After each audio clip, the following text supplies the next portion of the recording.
when you get up in the morning, you walk out the door, you want to make sure that all your valuables, everything you have, is insured. That's where Phelan Estes Insurance comes in. 118 East Eaton Street right here in Tennessee. Give them a call, 855-2813 for all your insurance need. Phelan Estes Insurance. So about 11 minutes away from kickoff, man. I'm excited. I'm hyped up, guys. I'm ready to go. Phelan Estes is not only in Tennessee, Bass, it's in Trenton, Tennessee. I said that. You said right here in Tennessee? Hey, look here, man. I just wanted to be a little more specific. You were right. Just want to get a little. Look at that picture. Now look at this picture, y'all. Now look at that. Look at that picture right there, Worthy Road Studios, man. You're not gonna get a picture like that anywhere else. Y'all showing a picture of me? No. Yeah. Here comes Waverly, the Tigers. They said, narrator, get out of our way. Onto the field. How about tackle number 11? Here they come at Waverly. What a season for these Tigers. Waverly all the way here to the semifinals. They finished the regular season 7-3, but Bass told you earlier they played some very good competition. Won the first round 32-19 over Forest. Beat Columbia Academy in round 2 20-16.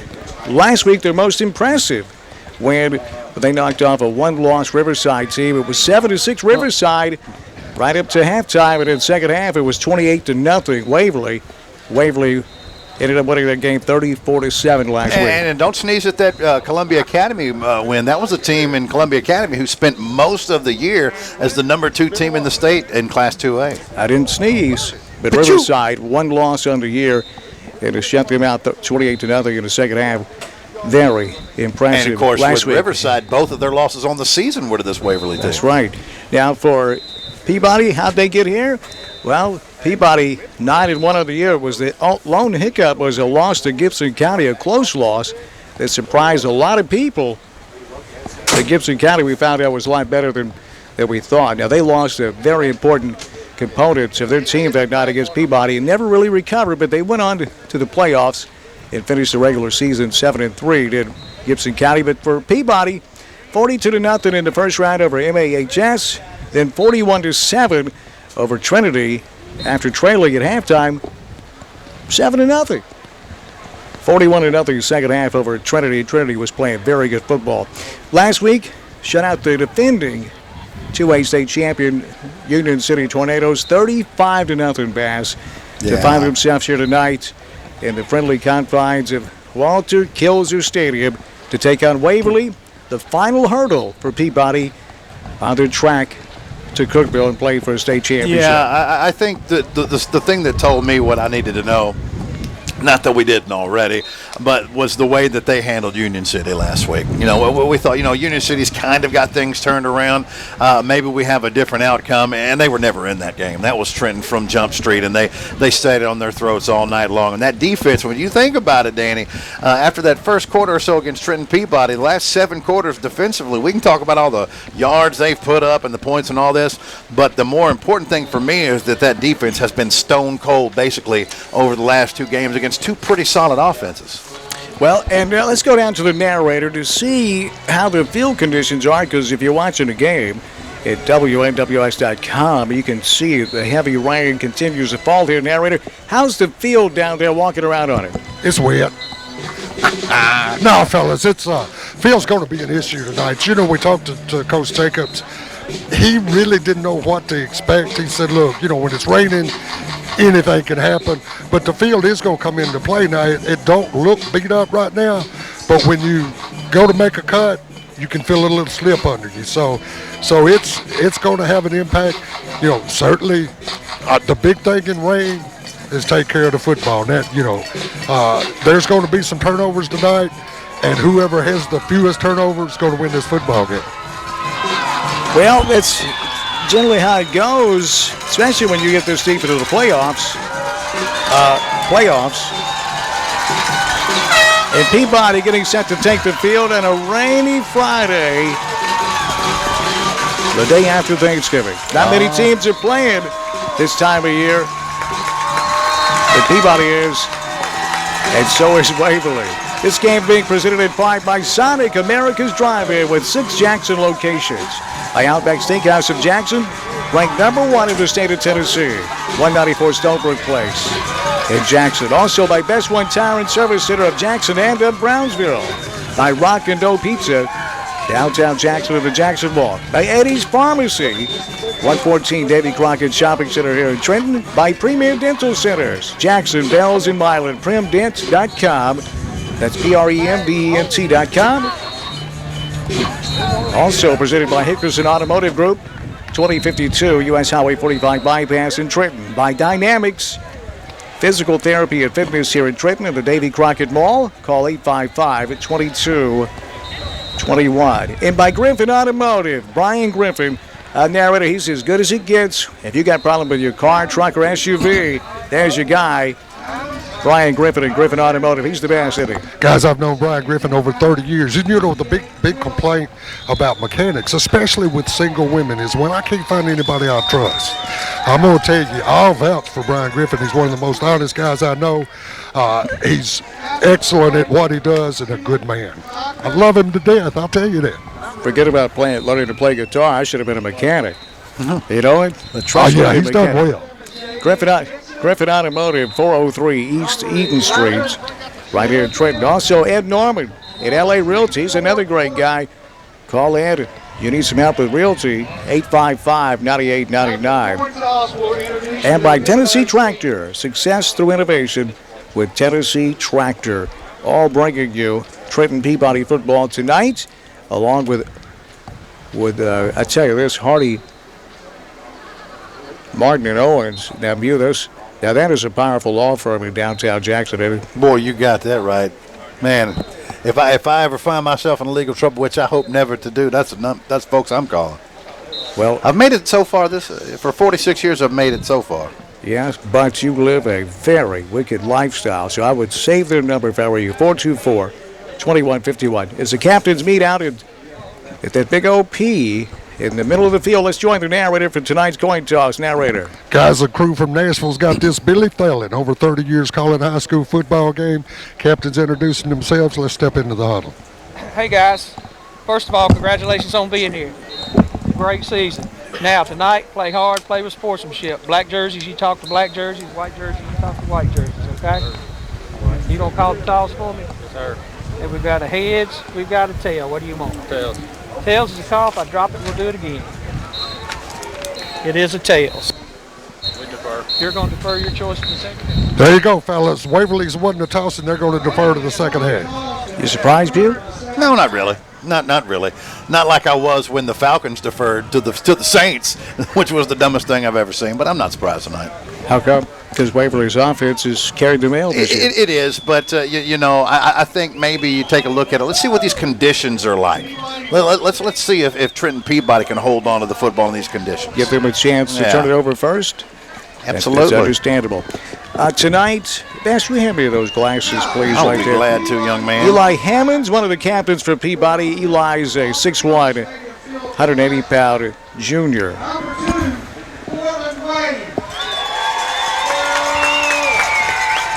Rafa Hanna. Is that the way you pronounce that? We're at. It's these rosters are second hand. Oh, yeah, I think you're talking about Rafe. Rafe Hanna. Also, Braxton Rafe, by the way, is a 5'11", 240-pound junior. Braxton Johnson is 5'10", 325-pound defensive lineman. And that name right there. Osiris Wilson. Osiris Wilson, a 5'9", 285-pound senior offensive lineman, the captain tonight for Trenton Peabody. Man, let me tell you something. In a life lived in the trenches, the thing that you hated the most as an offensive tackle by far was someone with that type of stature. Give me 6'5", 295 all day long, as opposed to somebody 6 foot, 325. It's hard to get leverage on them, and they're almost impossible to move. And when you've got two of them, boy, look out. You can watch tonight's game at WNWS.com. Just scroll down to the bottom of the page. You'll see the Trenton Peabody screen. Click on it, and bam, you're right there to watch tonight's semifinal action. Trenton Peabody and Waverly. Peabody comes into tonight's game. Only one loss on the season, Bew, and that was that upset loss here at home versus Gibson County. And for Waverly, they've lost 3. They come in 10-3 on the season. And, of course, Peabody get 12-1. But I tell you this, again, with their schedule, Waverly kind of passes the eye test, don't they? They're pretty good size 2A team. And here comes the Golden Tide onto the field out of the north end zone, dressed all in black. Black and gold. Black helmet with the power P on both sides. The black jerseys, the gold numerals, the black solid pants. For Waverly, they got the blue helmets, the white jerseys with the blue numbers and the blue pants, the Waverly Tigers view. And by the way, a score from East Tennessee Class 5A semifinal early in this one. It's Knox Central with a 14-7 lead over Knox Catholic. A little bit of a surprise there. Some fireworks here to start the game. Just off to our north. Justin Scott is the owner of RFC Tactical, joining us tonight. Big sponsor for us. Hey, Justin, how you doing? Doing pretty good. Looking forward to a big game right here. A lot of rain, though. It's got me worried. I don't know how that goes. Well, that is the X factor thrown in here, isn't it, fellas? It's going to cause trouble handling the football. We'll see which one of these teams handles it the best in this weather condition. Yeah, and you have to remember, what does that do for play calling? Do you go a little bit conservative? Because I would think at the get, that's exactly what you would do. I don't think. Now you never know. Maybe you roll the dice and you kind of open things up early, but I don't think so with the conditions like this. And by the way, it's probably raining harder right now than it has since we've been here tonight. Kick it off for Waverly. Sam Dillinger. I think when I was looking at stats, Waverly averages about 100 more yards per game passing than Trenton Peabody does. So they're a little more leaning on their passing, and maybe some adjustments need to be made right there. Back deep for Peabody. Eli Hammonds and Noah Holbrook. Dillinger says he's ready. Waiting on the Zebras, and we are underway as toe meets leather. It's a high pop fly, and it's on the ground, and Waverly's on it. At the 35-yard line of Peabody, and that's how quickly it happened. Right now, the official says no. It's Peabody football, and coming away with the ball, wrestling it away under that pile was Josh Parks. I don't know how he got it watching the RFC Tactical Instant Replay. Waverly had a great shot at that football, but somehow, some way, it was wrestled away by Peabody's Josh Parks. Well, that's because the wind, they got up there a little bit in the wind. There was a deep kick, got up there in the wind and just kept blowing back towards Waverly. So here the Golden Tide on offense to start the game. Cooper Vargas, the quarterback. They'll keep it on the ground with the Tide straight up the middle. On first down, not a lot of room for Cooper Vargas. He'll move from the 35-yard line out to the 37. It's a gain of 2. Now, power read that time, and Cooper calling his own number, not much doing, left side B gap, but that's one of the things that you look at. It's hard to get a lot of drive if you're the interior of that offensive line when you can't get dug in. This is WNWS FM in Jackson. Vargas out of the shotgun with 3 wide receivers, and he lost the snap. Gets it back, he'll run it. Straight ahead he goes. Back to the line of scrimmage, ahead for maybe a yard, and that's all.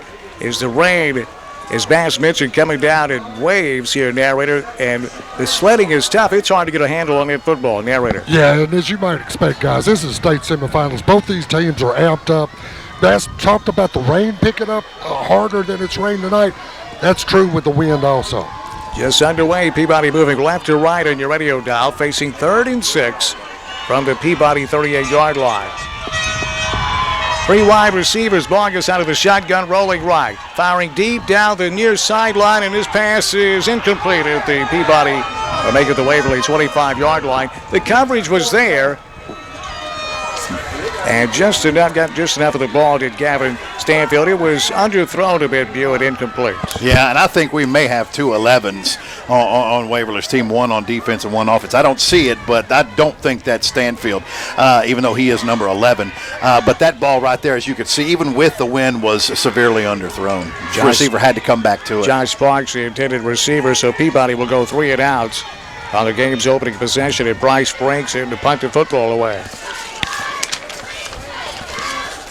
With the wind to his back. Line of scrimmage, the Peabody 38. Here comes the rush. They nearly got it. Low line driver going to roll as it hits it to 40 and roll inside the 35 and roll dead at the Waverly 32. So that's where the Waverly Tigers will set up shop. First down and 10. 10:24 left in the first quarter. We're scoreless as Peabody goes 3 and out on the game's opening possession.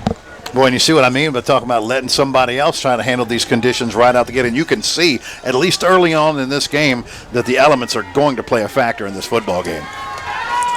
So here is Waverly in that high-powered offense. Let's see how they handle these conditions tonight.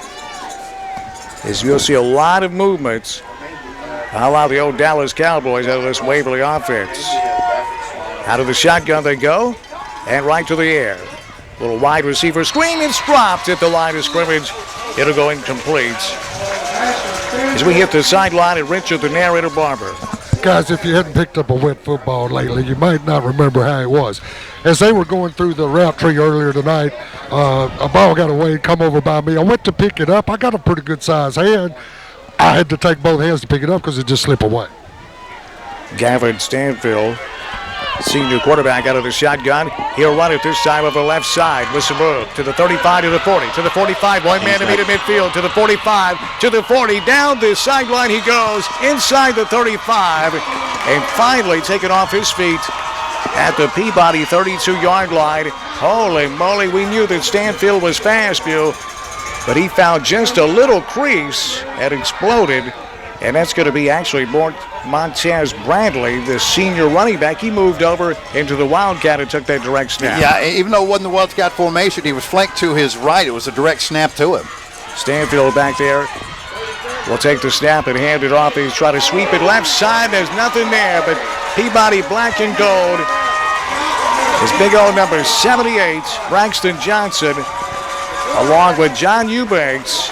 Wow, that's right side of the Peabody defensive line, whipped that offensive line. Boy, no doubt. From the left defensive end, John Eubanks, as you saw, stayed home and just collapsed down from the backside. Beautiful play by him. And, boy, not a lot of movement there by J.D. Dixon. He just kind of waited for that hole to open. Dixon, a wide receiver, came in motion and took that handoff. That's going to be a loss of 3.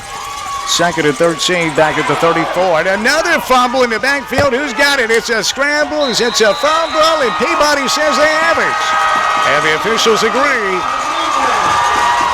As that ball hit the turf and Peabody on top of it, and what looked to be a gorgeous opening drive will result in a turnover is without contact. That fumble occurred as Montez Bradley, he just lost the handle. Yeah, and it was Jaime Hernandez, number 15, the senior linebacker, coming up with that football. 8:43 left in the first quarter. Both teams have had the ball. Here's Peabody's second possession. It's Bogus, the quarterback. He'll run it over left tackle from the 37 out to the 40. That's a gain of 3 yards. So, Bass, both teams have had the ball. Peabody went 3 and out. Waverly had that long run, and then they coughed the ball up. As the rain starts slowing down just a little bit, at least these young men kind of work their way into the game. They get the feel of the game. Now you get to see what it's going to be like on the second and third possession. Absolutely. Second down and 7. Peabody at their own 42-yard line. We're scoreless. 8:15 left in the first quarter. They'll run it. Peabody left side with some room. Outside the numbers, 45 to midfield and scampering out of bounds with a first down. For the Tide on the carry is Jarrell Dixon. He found a lot of room around left end, being turned down the Jets. It picks up, well, they say he stepped out at the 47, so he'll be about a yard shy of that first down. Yeah, and Jarrell, one of the top juniors in the state, regardless of classification or position. You know, at 6'2", 245, he's got that weight that can sink down in there, get those cleats in, and push off. That's the kind of guy who can have success on a night like tonight. Big third down here for the Tide. Third down and a yard. Longus going to call his own number. Longus slips through there. He's got a first down in midfield into Waverly territory. Dragging Tigers to the 45 and falling at the 44-yard line as Cooper Longus has the Tide's first down of the game. Longus needed 1. He picks up 8. And the Tide, they have a huge I-group first down. Yeah, and in these conditions, no need to get cute. You know, since every time that we watch Cooper Bogus do a football game, he's only 180, and he gets contacted close to the line of scrimmage. But A, he finds his way through these holes, and B, it's very rare that the first person brings him down. He keeps those feet moving. He knows how to get yards after contact. Justin. He is. Strong He's a young big fella. man. Real big fella. 1st and 10. First time tonight in Waverly territory to 44. Little swing pass out of the flat that goes incomplete. Looking for Noah Holbrook. Well covered as we hit the sideline. And Richard, the narrator, Barber. Guys, as we talk about these turnovers, there's going to be turnovers tonight. It's a nasty field. The wind's blowing. The team that maintains their composure after the turnover, it's going to be huge for them. And that's an easy place. It's a quick hits into the flat, but I don't know if you can really do that right now. I think you got to stick with what got you this first down. I was wondering if the narrator was going to brag about the size of his hands again. 2nd down and 10. Here's Peabody on the ground, working right side. Is Holbrook from the 44. Holbrook works over right tackle down to the 40 before he's taken off his feet. That's a gain of 4 yards. It'll bring up 3rd down and 6 for the time. They're going to have to prove to me they can stop that. This is what I'm doing all night long. I'm not going to do anything fancy. I'm going to run these power read and these wildcat formations, get 3, 4, 5 yards at a time. That's the key to success for this Tide team tonight. Clock shows 7 minutes remaining. First quarter was scoreless. Peabody 3rd and 6 from the Waverly 40.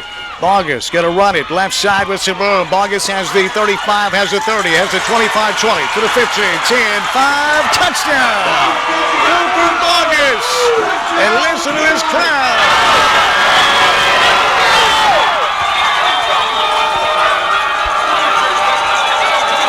Oh, the Peabody faithful love that one as Bogus took it 40 yards for the touchdown. Once he broke contained, Bassey outruns the secondary to the end zone. And watch the right side of his offensive line pull and do a beautiful job opening up that seam on the left side. And after that, it was all Bogus' speed. So Peabody strikes first tonight. The extra point is up, and it is good. With 6:45 left in the first quarter, our score, Peabody 7 and Waverly nothing on Jackson's News Talk, 101.5 and WNWS.com. When you step into King Jewelers, you're stepping into a family-owned business with nearly 30 years of experience. Let Grover King set you up with estate jewelry or the amazing Citizen Echo Drive watch, as well as custom-designed jewelry. King Jewelers buys gold and silver, offers Rolex repair, as well as watch and jewelry repair. Check out the selection of gemstone jewelry and diamond stud earrings. Store hours are Monday through Friday, 9:30 till 5:30 and 10 till 2 on Saturday. King Jewelers, 16B Conrad Drive, and a brand new King Jewelers location in downtown Jackson.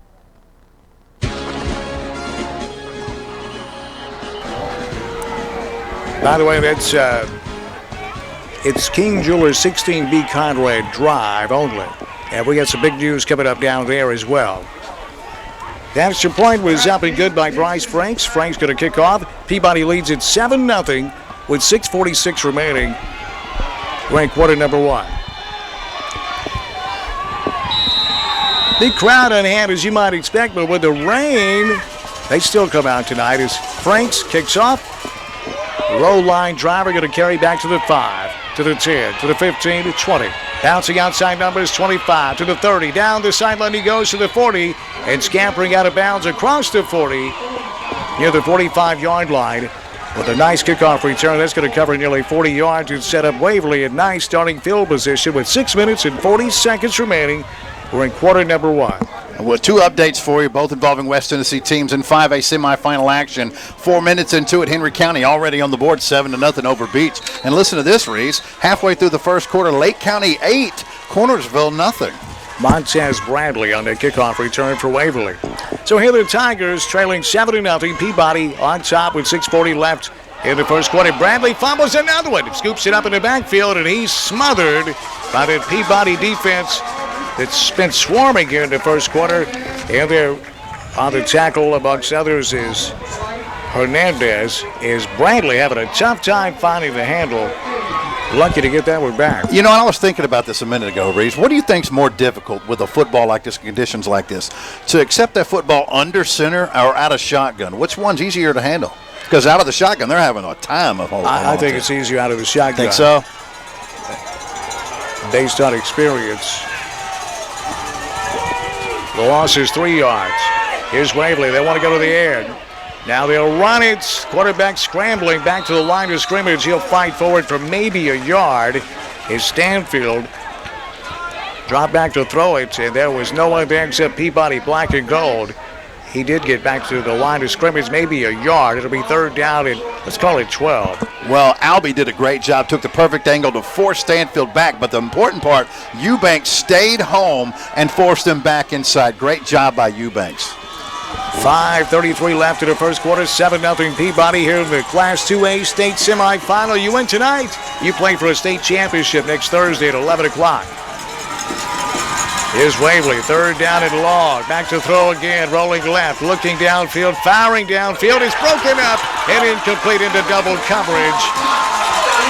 Holbrook knocked it away as Stanfield tried to split double coverage, and they just batted it down incomplete. And what about Eli Hammonds from his safety position? As that ball's getting there, even if he has a chance to make this catch, I think Eli Hammonds is going to knock it loose anyway, timed perfectly, not to mention the great interior coverage by Noah Holbrook had the inside spot. So this high-powered offense from Waverly have a soft sledding here in the first quarter against this Peabody defense. We thought Peabody's defense was a lot better than Waverly's defense, but the offense that's a pretty good matchup. No doubt. So here's Waverly punting for the first time tonight. High, hanging punt, fair catch is asked for, and they'll just move out of the way, let it hit, and die at the 30 of Peabody.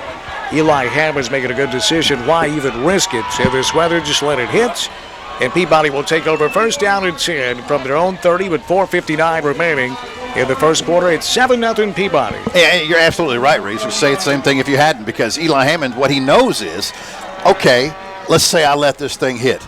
Look at that field. How far is it going to go backwards? 3 or 4 yards at the most? I'm not going to take that chance. He weighed the risk versus reward. Absolutely. And just moved out of the way.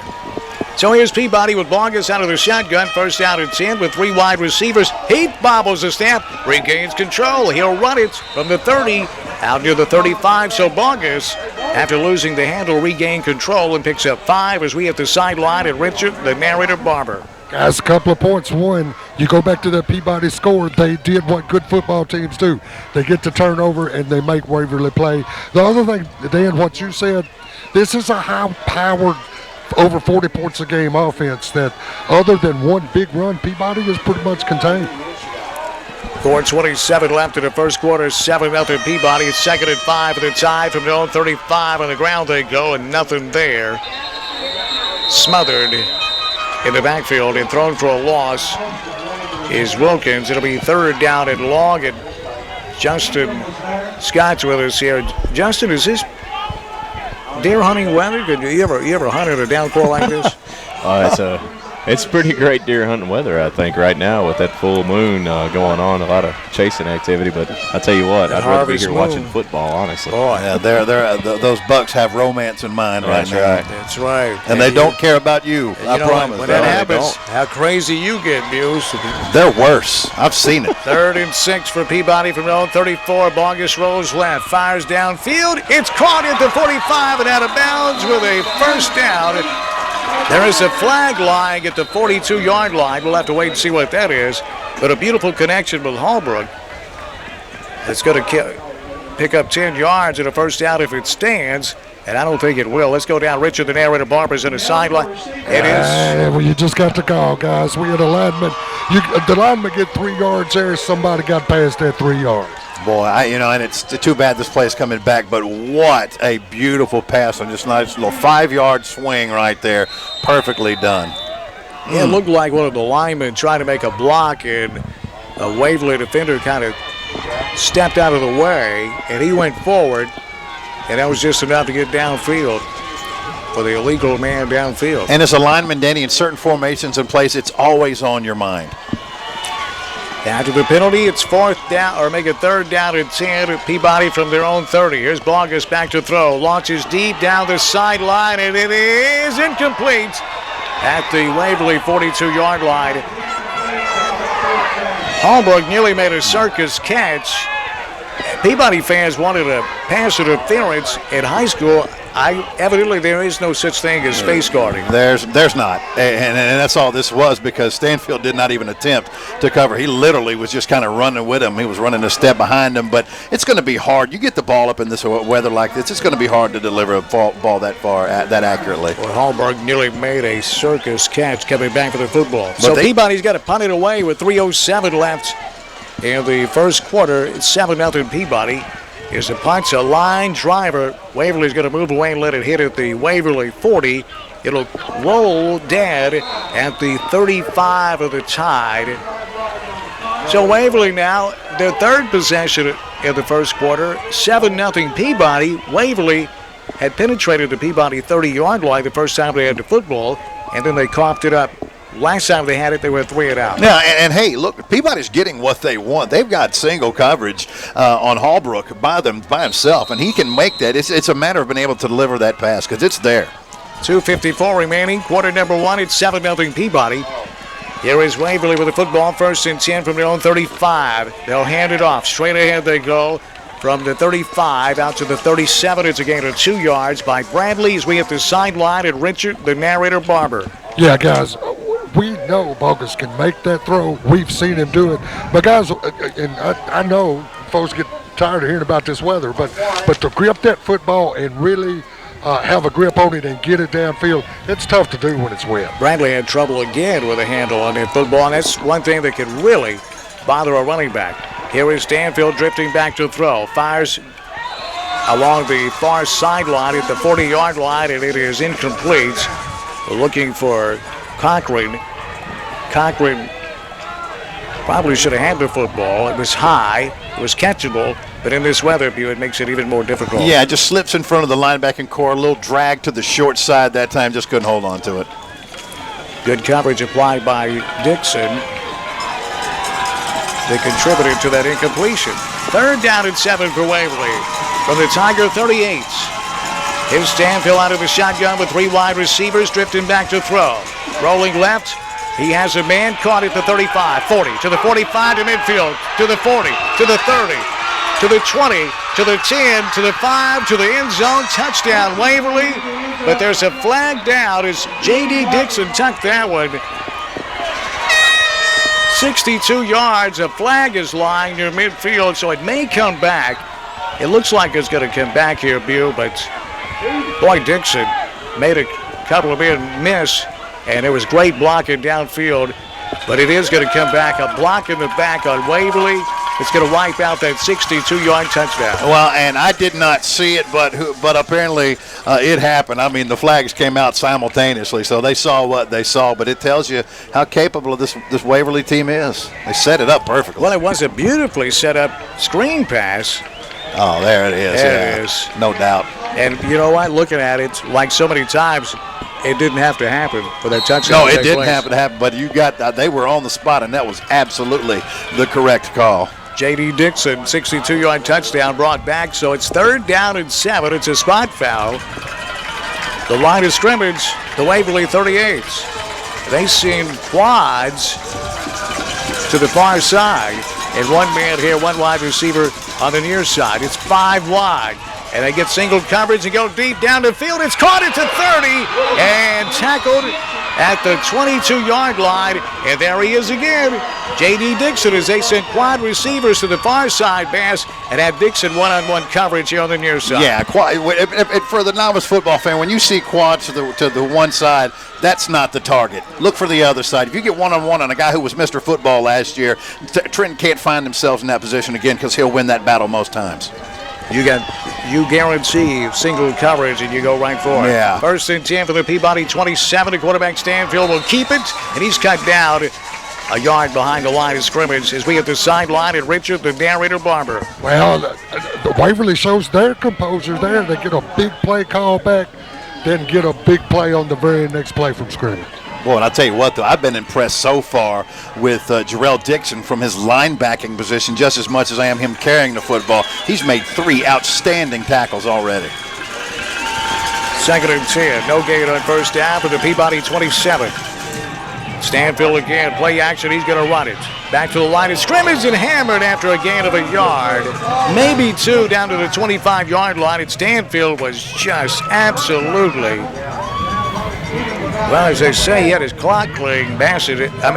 Rover King can't clean clocks that well. I want to see if this was Cortland Wade, and I think it was. That's exactly who it was. From his DB position, he recognized it, diagnosed, saw it in practice, came up, and laid a lick on the back at the line of scrimmage. I think it was Bryce Franks, though, that delivered that final blow. That it was that sent him into a helicopter motion. 3rd and 7. It's another fumble. It's on the turf. Who's got it? They scramble for it. Does Peabody have it? Yes, sir. It's another turnover. This time at the Peabody 25-yard line. And the Tide defense dodges another bullet. And another deep penetration there by Waverly. And this time the culprit is the exchange from the quarterback to the running back. Again, Bradley involved. Bradley and quarterback Stanfield and Bass, they just lost the ball. Yeah, but and Bradley is involved again, but you go back and look at that's not Bradley's fault right there. That's one of the hazards of this offense. You've got to, if you're going to put it in there, you keep it in, you stick it, and you make sure. Stanfield kind of pulled it out there at the last second. He was already ahead of his quarterback. That happens a lot, but that is not on Bradley. Yeah, we got whistles. Timeout Peabody, I believe.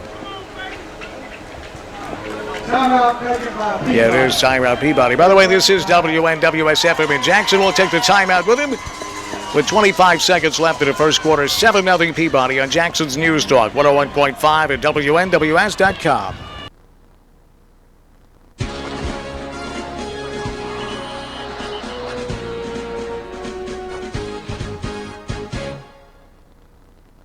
What? 30 seconds to tell them about Rockin' Dough Pizza? Here goes. Try Rockin' Dough's ZZ Tots, shredded potatoes, cheddar, Havarti with a sriracha aioli. Or the Blues Burger, blackened beef, blue cheese, arugula with truffle mayo and a balsamic reduction. The Cuban Grinder with pork, ham, Swiss, pickles, garlic, basil aioli, and a grained mustard. The Super Freak Pizza, my favorite. White sauce, spicy Italian sausage with caramelized onions and honey. And their fantastic Sunday brunch. Rockin' Dough in the Jackson Walk Plaza. A slice of the good life. This game brought to you in part by RFC Tactical in Milan. We're going to talk with Justin about what's happening at RFC Tactical here in just a moment.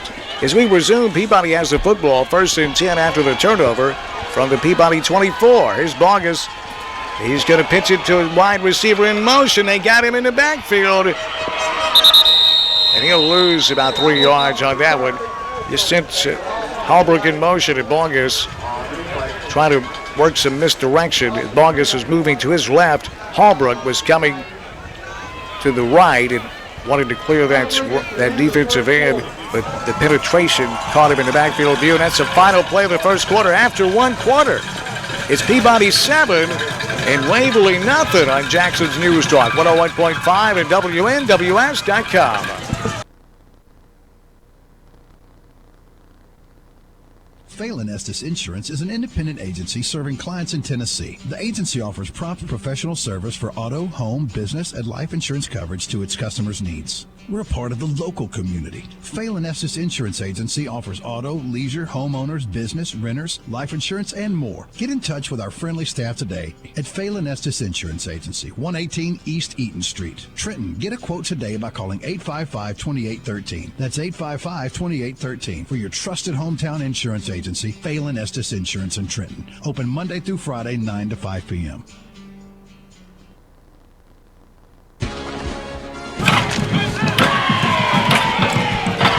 We move on to the second quarter, 7-0. Peabody with the lead. My name's Dan Reeves along with Seabass.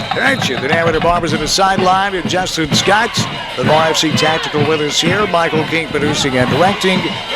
Lawson Man, Paul Schulze on the Worthy Road Studios side for us. On digital TV, watching the game. Hello from Peabody. 2nd and 13, Peabody at their own 24. Bogus going to keep it. Straight ahead he goes to the 24. And he'll make it back to the line of scrimmage, maybe ahead for a yard. It'll be 3rd and long. Yeah, they're running a 52 formation defensively, and what that's designed to do, at least theoretically, is to stop the run, to have a man in every single gap. If Trenton can win one of those, one or two of those per play, and Bogus can diagnose who's winning that one with this power read, the holes can be there. But Waverly's basically saying, you want to try some trick plays, we're going to give you the opportunity to throw it one-on-one. Normally you might be able to beat us, but we don't think in this type of element that you can. 3rd and 12, Peabody from their own 22. Bogus goes shotgun with 3 wide receivers. Cooper fades back to throw, fires it deep down the far sideline and incomplete. Looking for Holbrook. Holbrook didn't have a chance to make that play. So Peabody, after the turnover, they'll go 3 and out and have to punt it away. Justin, what's happening at RFC Tactical, my friend? Well, I tell you, we're recovering from a Black Friday that just ended on our part, 9 to 7 today, and pretty wild, and excited about the way things are going and getting ready for duck season. We're planning to start taking some of these special operations guys hunting in the next few days, and it's exciting, man. Sweet. I was going to say rabbit season. You look like a duck hunter. You look like a duck hunter. Hollywood. Here's Peabody punting the ball. We nearly blocked it, but a beautiful punt. It's not a very deep punt, but a high-hanging punt. They'll hit it to 45 and die at the Peabody 47-yard line. But narrator, I tell you, Bryce Franks did a great job just getting that one out of there, and he had to send it on a high trajectory just to get it out of there because of the heavy pressure applied by Waverly. Yeah, it looked like it was going to be blocked, and didn't get a hand on it, but got some air under the ball, give the tight men a chance to get down there and cover the punt. But it sets Waverly up in pretty good shape. 11 minutes remaining before halftime. It's 7-0 Peabody. Here's Waverly. Stanfield, the quarterback, back to throw. Fires over near the sideline. Caught and out of bounds at the Peabody 36. That's enough for a first down, a gain of 11. So Waverly, they have moved the football on 2 drives, penetrated the Peabody 30-yard line. Both of those drives and another 3-and-out drive, but the 2 drives inside the Tide 30 ended in fumbles. Yeah, absolutely. And you can see Stanfield wants to go to his man Dixon. That's their connection. Now we got some stoppage here. Looks like a timeout. Waverly calls a timeout. We'll take that timeout with him with 10:56 remaining before halftime. It's Peabody 7-0 on Jackson's News Talk, 101.5 and WNWS.com. Hickerson Automotive Group Incorporated is locally owned and operated by Richie and Andrea Hickerson and their team of automotive experts. Call or come by today and let Richie, Anthony, Seth, Eric, Scotty, or William help you find the parts and accessories you need to get back on the road. Hickerson Automotive Group in Trenton is home to Napa Legend batteries, custom-made hydraulic hose assemblies, as well as all your hometown automotive, industrial, and agricultural parts. Hickerson Automotive Group, your Trenton Napa Auto Parts store. Call 855-9370. Open Monday through Friday, 7 a.m. to 6 p.m. and open Saturday, 7 a.m. to 5 p.m. 2052 Highway 45 Bypass in Trenton. We'll get you the RFC Tactical scoreboard here in just a moment. We got some scores rolling in. Right now, Waverly facing 1st and 10 from the Peabody 35-yard line. Here's Stanfield. He'll hand it off. A little misdirection in the backfield. What's it room to the 30, 25, 20, 15 to the 10 to the 5 to the end zone. Touchdown, Waverly. That's J.D. Dixon from 35 yards away. Dixon is explosive. This time, it won't be called back, and Dixon hits pay dirt. The Tigers an extra point away from tying this game. Yeah, as we told you, Mr. Football, I believe, last year in Class 2A and showing you his versatility. He is not just a receiver. Send him in motion, give him the ball, he turns it into that.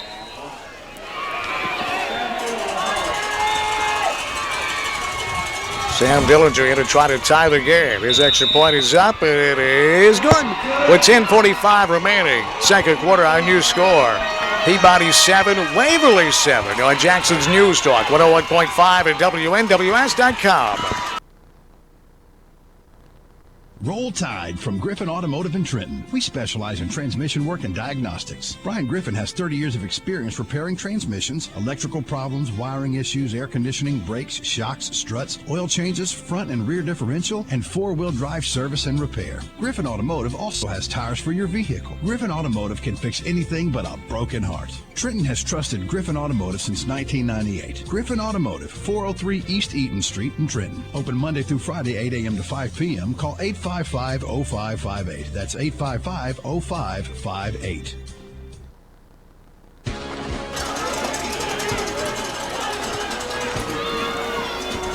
Well, Waverly has tied the game up. Dixon, a 35-yard touchdown run, J.D. Dixon. So here we are with 10:45 remaining before halftime, tied at 7. Here's the RFC Tactical scoreboard. Buford, get us up to date with some other action around West Tennessee. All right. And across this state here, semifinal weekend. Yeah, we can do that. Well, I'll tell you, I'm sorry. I put you in a bad spot because I'm going to have to jump in on you as Waverly kicks off again. High, short, fair catch is Hasbro on the kickoff. That's a smart move at the 35-yard line, or actually make it the 30-yard line. Heads up play there by Peabody's Tristan Cook, a sophomore. Okay, Bass, let's go through the scoreboard, get people updated.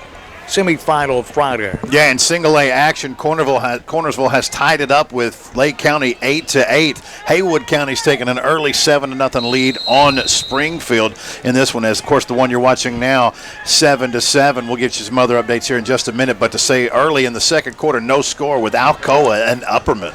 Tom Witherspoon, the mayor of Gibson County. Spoon is watching tonight. Always supporting Gibson County teams. His Bogus, he'll keep it.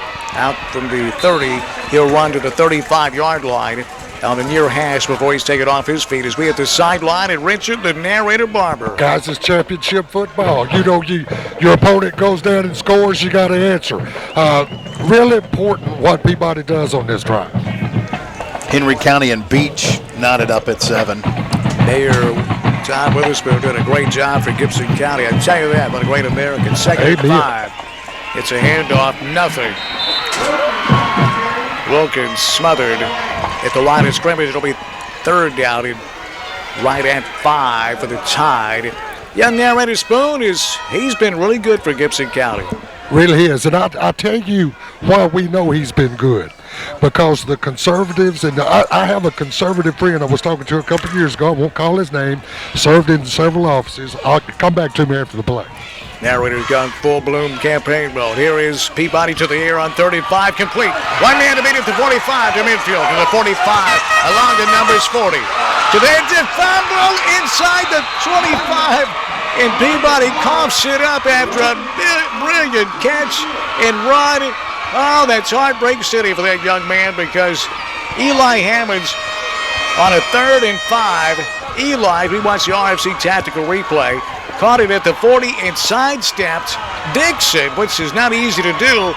And along those numbers, jetted and trying to change hands because that's what you're taught. Put it in the hand near the sideline. But the reason why Dixon was Mr. Football last year, he missed that tackle view. He trailed it and recovered the fumble. Absolutely right. Here's Waverly after the turnover from their own 26 on the ground, from the 26 out to the 30. It's a pickup of 4 yards. Let's get back to the narrator and his thoughts on Mayor Witherspoon. Well, to pick that up, it's a conservative friend of mine that served some offices in West Tennessee, and he said, you know, me and Spoon are on different sides of the aisle, but I have a lot of respect for him, and he does a good job for us around here. How about that with Spoon?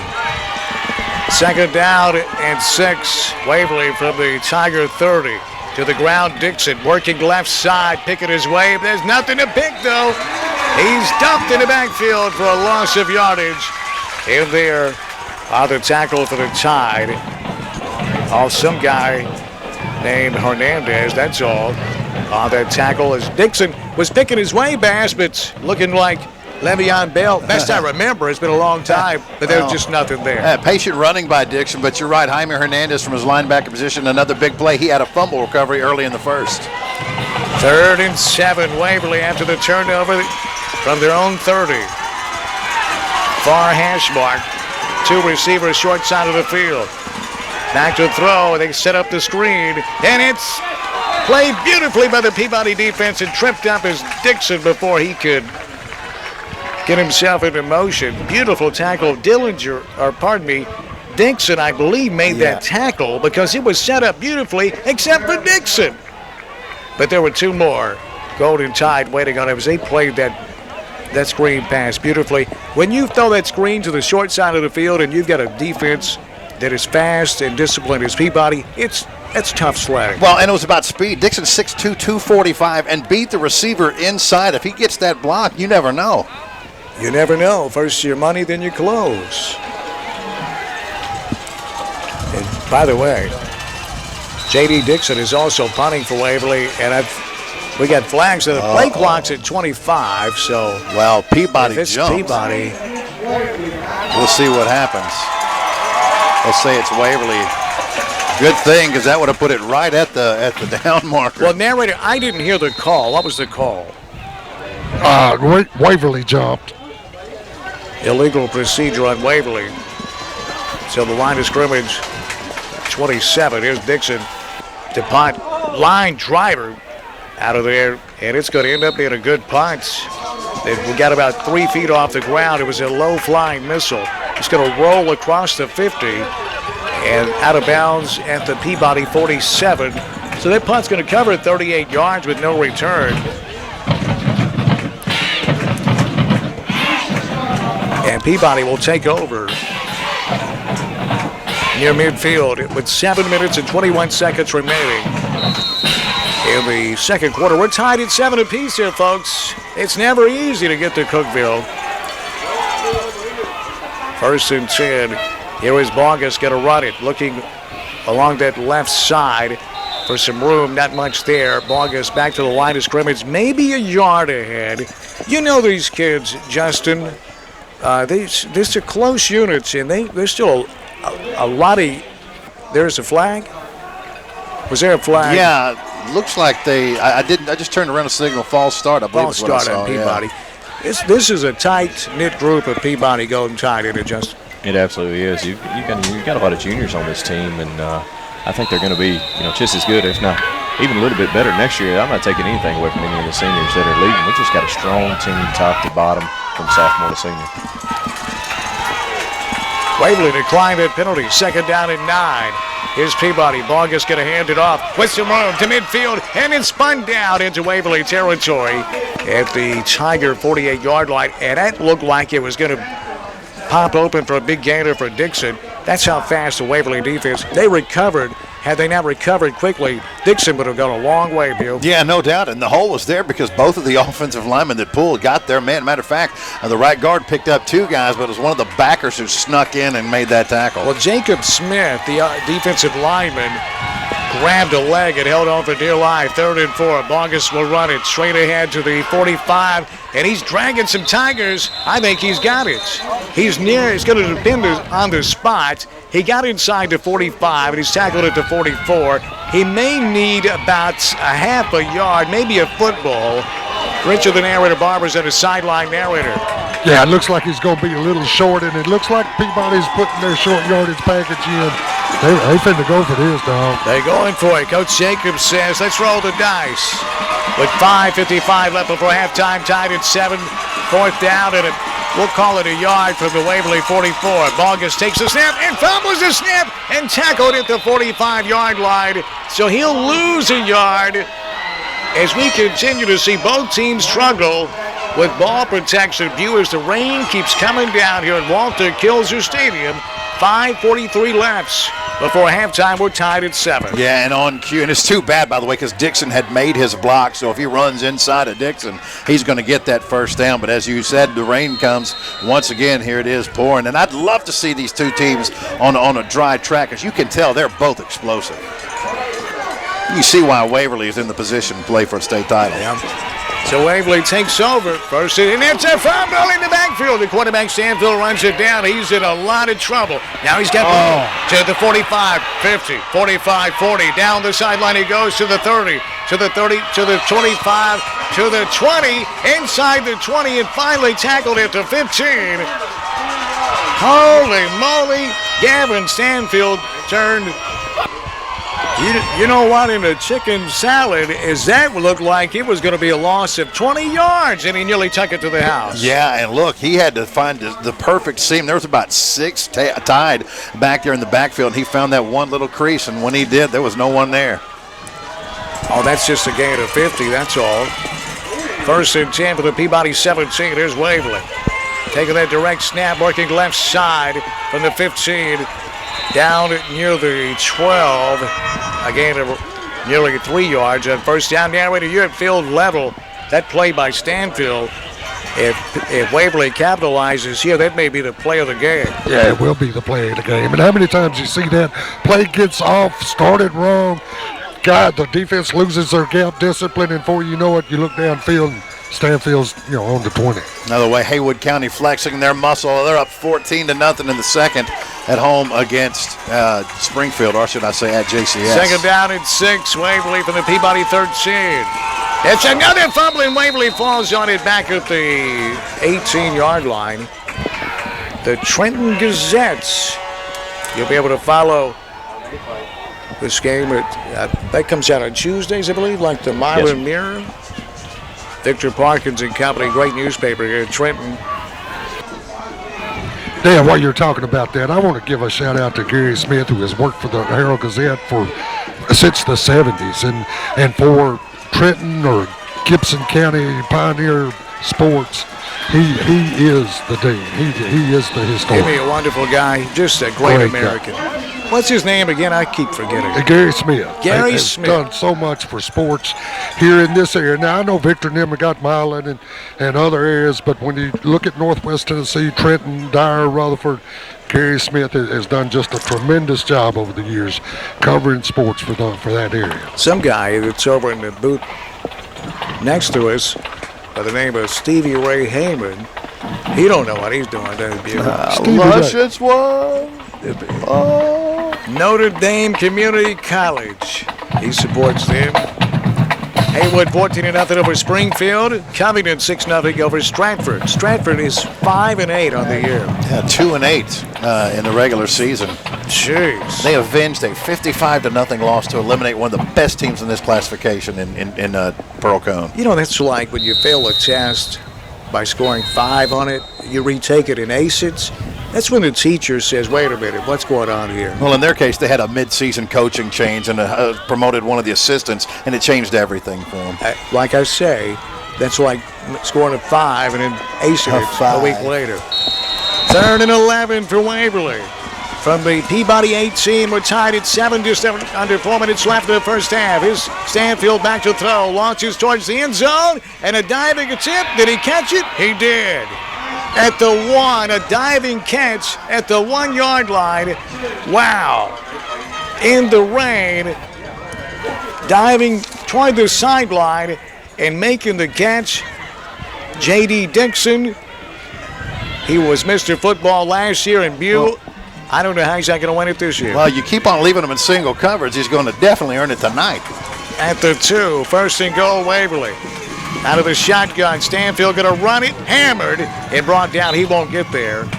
Back to the line of scrimmage, and that's about all. As Stanfield just got hammered. Stanfield trying to follow his fullback in there. Who got in there first was for Peabody, was Jarrell Dixon, shot out of a cannon. Yeah, he got him low, and then Eubanks and Hernandez cleaned him up top. A 3-man effort. Good job. 2nd and goal from the 2. There's no gain on 1st down. Stanfield in the backfield. Here's Stanfield. He going to run it this time left side. They got him corralled in the backfield, and they dump him at the 4. So a 1st and goal from the 2 is going to turn into 3rd and goal from the 4. Well, that was Albee and Hernandez. Again, Hernandez shooting the gap, beating 2 blockers, and Albee helps him clean it up. Or Hernandez having a big drive. Narrator Mayor Witherspoon said you nearly made him tear up. He said he's going to buy you a slice of pie. Tell him I need one of them Tyson chicken legs. 3rd and goal from the 4. Here's Waverly. 2:21 left before halftime. We're tied at 7. Waverly with an empty backfield. Stanfield in shotgun formation. No, it's not Stanfield. They want to run it out of the Wildcat, and it's going to be dumped in the backfield back at the 10. It was a direct snap to Montez Bradley, who's had a terrible time handling the football, and that one went nowhere.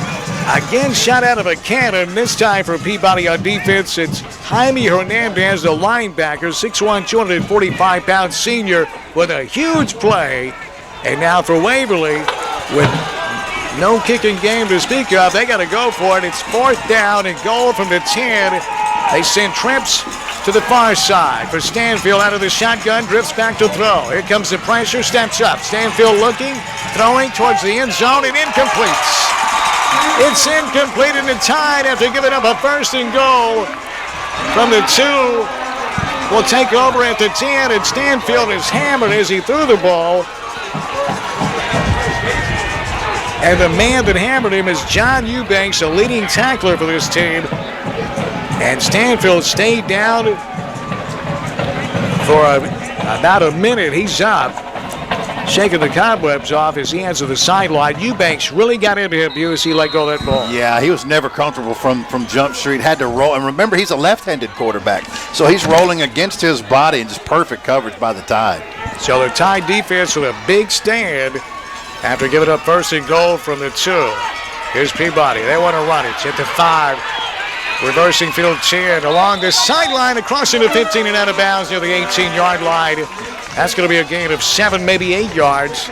Some nifty footwork in the backfield by Holbrook as he took that direct snap. Wanted to run right, but reversed his field and picks up 9 yards. Well, he diagnosed immediately that this was a lost cause going to the wide side. He diagnosed it so quick the defense on the short side didn't have time to recover. And the tight end that time, number 86, Bryce Franks, made a great block. 2nd and 2, Peabody at their own 18. Bogus takes the snap. He'll hand it off, working left side from the 18, crossing the 20. Out near the 24-yard line. Plenty enough for a Hughes I group first down for the Tide. A nice, strong run as Dixon picks up that first down. Narrator Dixon knows how to finish off a run, doesn't he? Yeah, he does. And you can see Waverly trying to tear that ball away from him. Did a great job of protecting the ball, getting both arms around that thing covered up. And with a minute 10 in these conditions, question is, do you take a chance here? Peabody with 2 timeouts left. Down to a minute in the first half. Tied at 7, and Bogus, he has trouble in his snap, and it's on the turf back at the 10. Scooped up on Waverly to the 5, to the end zone. Touchdown, Waverly. I said Bogus, but that was Holbrook with another direct snap. And Peabody coughs it up, and scooping it up and scoring was Andrew Rumsey. As, boy, oh boy, Holbrook had a chance to cover it up, and that ball is so wet. It was scooped up at the 10 by Waverly's Rumsey, and he rumbles into the end zone for the touchdown. Holy moly. 45 ticks left before halftime. The extra point is up, and it is good. With 45 seconds left before halftime, our new score. Waverly 14, Peabody 7 on Jackson's News Talk, 101.5 at WNWS.com. Eddie and Clint Sturgeon at Eddie's Pharmacy say roll tide.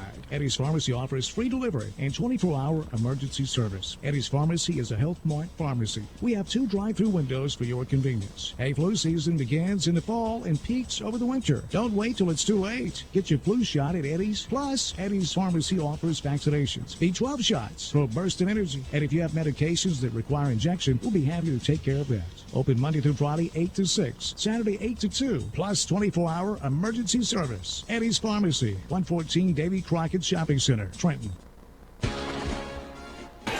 45 seconds left before halftime. Waverly on a 14-0 run to erase a 7-0 deficit. So the Tigers with a 14-7 lead over Peabody. 45 seconds left before halftime, and Waverly kick it off. High pop fly kickoff.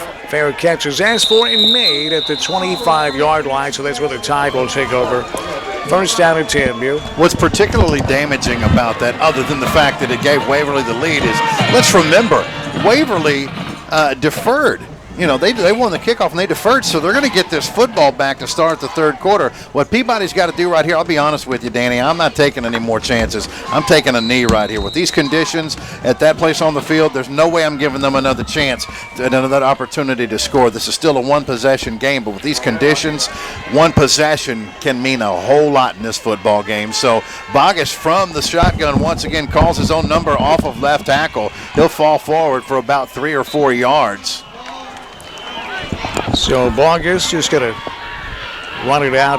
Peabody content to go into the locker room. Now, I tell you, a score like that, it was an emotional stop for the Peabody defense, and then bam, a scoop and score for Waverly. That's tough. Second down and 7. Bogus going to go to the air, lofts it up. It's a floater, and it's almost intercepted or going complete. At the 45-yard line, Stanfield, the quarterback in the coverage. And Bass, if he'd have spotted that football earlier, that may have been a pick 6. Yeah, look at that flag, Danny. You can't throw that ball that high into that jet stream right now, and with the wind, you got just take a knee right And here. Holbrook nearly caught it off the ricochet. Had he been able to secure that football, he'd have took it to the house.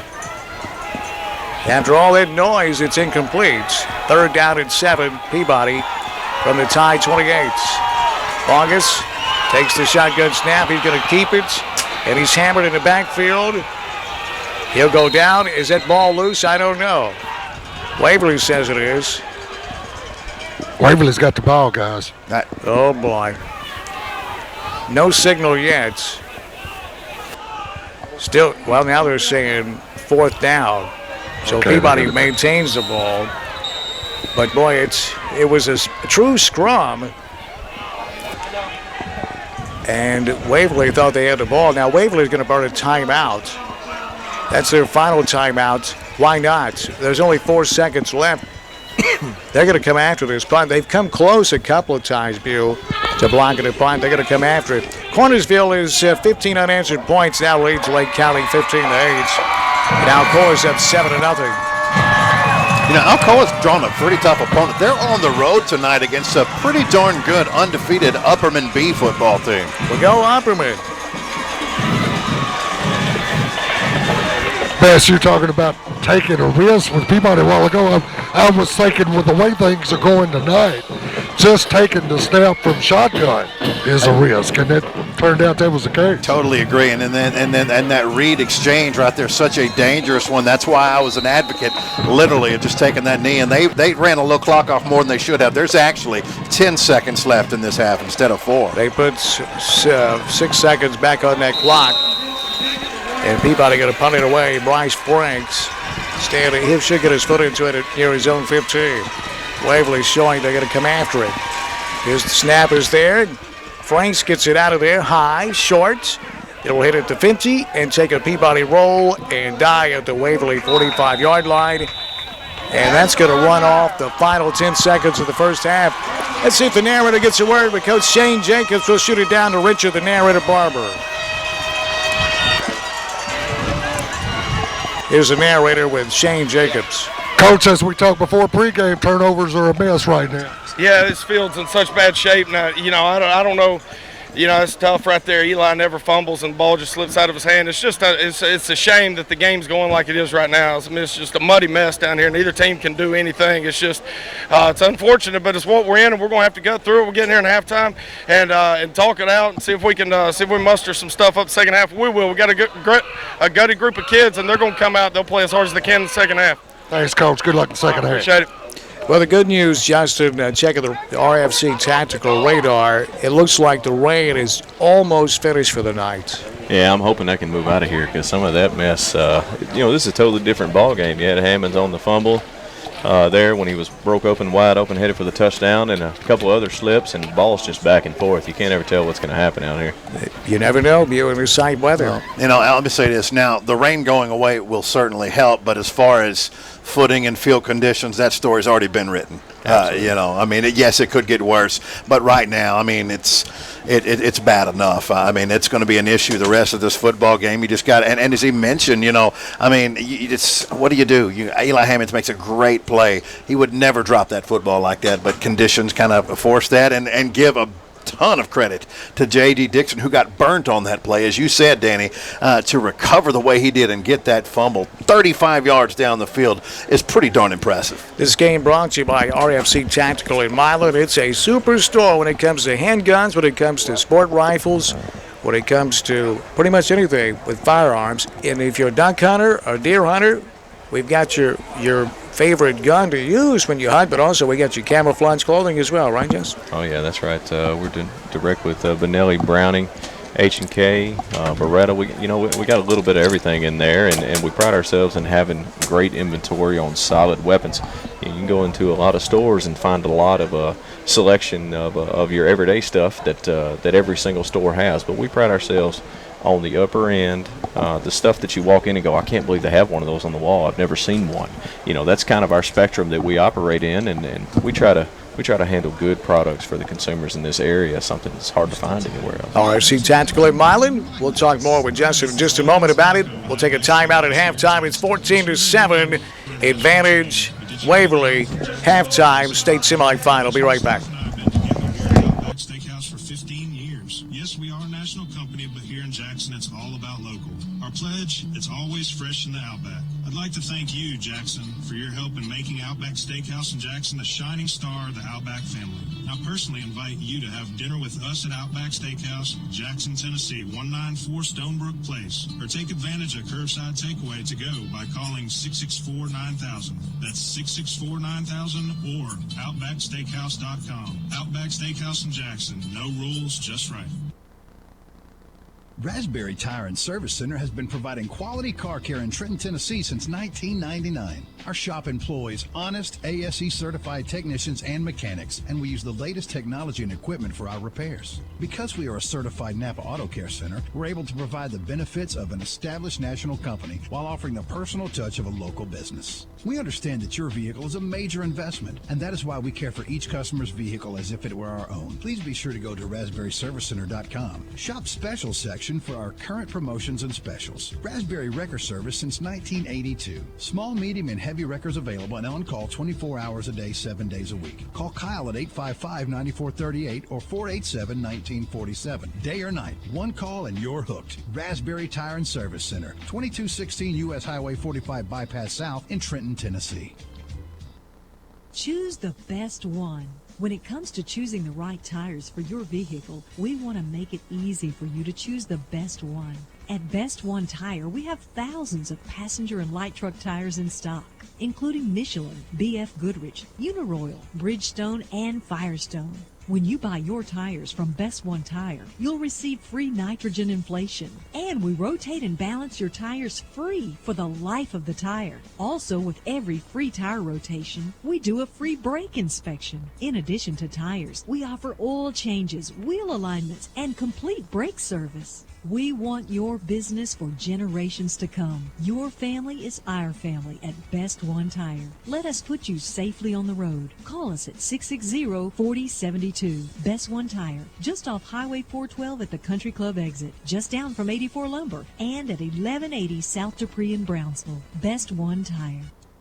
LA Realty LLC was started in January 2000 by longtime Gibson County native and real estate specialist Lynn Arnold. Since that time, our team has grown to include an office in Trenton, led by Ed Norman and many talented professionals who share the common goal of making your real estate goals a reality. We've been involved with the buying and selling of homes in Trenton and adjacent areas for over 10 years. Since inception, we've been an important part of the local community, and we will continue to serve all of the area's real estate needs for years to come. For residential and commercial real estate, contact Ed Norman at 855-9899 or 571-7092. That's 571-7092. That's Ed Norman at LA Realty, 107 West Court Street in Trenton. Tour our listings at larealtyllc.com.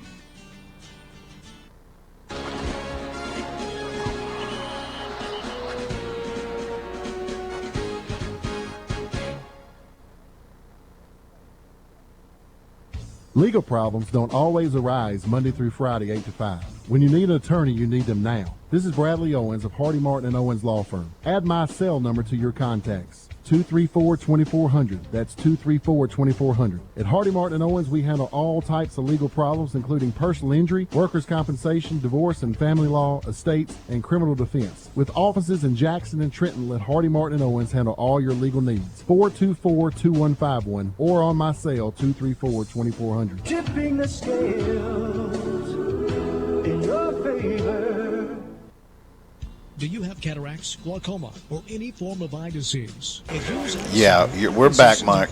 Residency-trained optometrists. All right, coming back in 20 seconds. Okay. Retinal surgeons and oculoplastic surgeons, all right here in Jackson, Tennessee at Hughes Eye Center. There's no need to drive to Memphis or Nashville for your surgical eye care needs. Call 664-1994 to schedule your consultation. At Hughes Eye Center on Stonebridge in Jackson, that's 664-1994. Well, at the half, a score that may have some folks a little bit surprised, to be honest with you. Trenton Peabody, I think the decided favorites in this game, but not a huge favorite. I mean, this Waverly team, their schedule, and you look at it and what they've been able to do, those three losses, take into account who they were to, and it'll tell you all that you need to know. Your score at the half here in Trenton, Tennessee in the semifinals, Class 2A, is Waverly leading Trenton Peabody 14-7. They got there with 45 seconds left to go, and Trenton Peabody trying to move the football, fumbled the football, and it was Rumsey picking the ball up and running in 24 yards for the touchdown. The extra point was good, and Waverly has the lead 14-7 at the half. Let's take a look at playoff action. We're in the semifinals now. You lose, you go home. You win tonight, you're playing for a state title. Let's head over to the other side of the bracket, or the other side of the state here, if you will. This one's actually in Murfreesboro, and here's one that's going to catch a lot of folks by surprise, and I'm going to tell you, I know you're thinking, well, it's Maryville, and yes, they could come back, but remember, they're playing Oakland, a team who's every bit as good as they are, and tonight, a lot better. With 2 minutes left to go in the first half, Justin, check this score out. Oakland 17, Maryville nothing. Now that is a rematch of a game played in week number 2. Maryville won that game in Maryville 24-21. These two teams are pretty close to each other, so for one having a 17-point lead, that is a big surprise. Maryville's only won one state title in the last 5 years, though, in 6A because of teams like Oakland and Whitehaven and Ravenwood, and that game has gone to the half now, Oakland leading 17-0. With 28 seconds left to go in the first half, a battle of two outstanding undefeated football teams in single A. Whitwell 13-0 at home. As a matter of fact, on the last play, I was just about to give you the score, except for on the last play of the first half, Greenback takes the lead. They score on the last play. Extra point is good, and they lead Whitwell 14-13.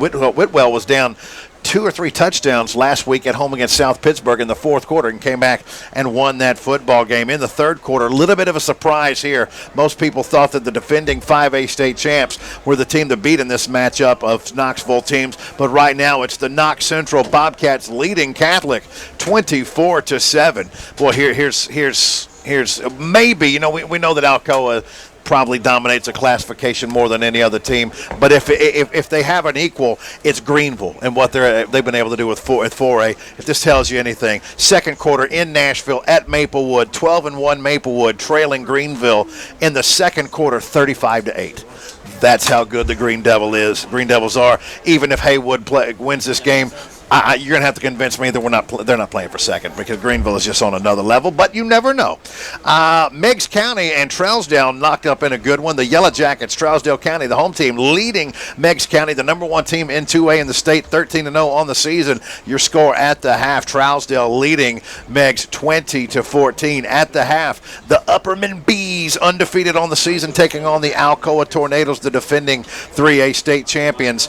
And midway through the second quarter, it was no score, but Alcoa gets a couple of late touchdowns in the first half to take a 14-0 lead at the half at Upperman. A game going on in the second quarter in Covington. You wonder if conditions have anything to do with this. Maybe, maybe not, because like I said, I picked Stratford to win this football game right now. Second quarter score, undefeated Covington leading Stratford 6-0. Halftime in Jackson at JCS. Haywood needs to hold on for 2 more quarters. If they can, they'll punch their ticket to the 4A championship game. They lead Springfield right now 14-7. That was a 14-0 lead, but Springfield cut that in half with a late touchdown in the first half. They've started the third quarter in a 5A semifinal battle between Henry County and Beach. These two teams are well familiar with each other. They've played for the state title before, and they played earlier on in the season.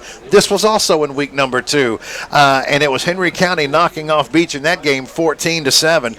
Similar game going on right now. The Patriots leading Beach 13-7 as they get ready to start the third quarter. Same thing in Tiptonville tonight. Lake County got off to the 8-0 lead, but Cornersville scored 15 unanswered points, and the 13-0 undefeated Bulldogs lead Lake County 15-8. You know, the combined record of Cornersville and Lake County and Whitwell and Greenback is 51-1.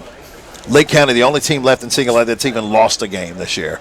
You know, that's absolutely amazing. But Lake County trailing as they start the third quarter, 15-8. Of course, the score of the game we're doing right here, Waverly leading Trenton Peabody 14-7. And a score out of Memphis. I thought this would be a much better football game. But in the second quarter right now from Nashville, the Ravenwood Raptors, who are a fairly new school in the grand scheme of things, they have a 6A title to their credit.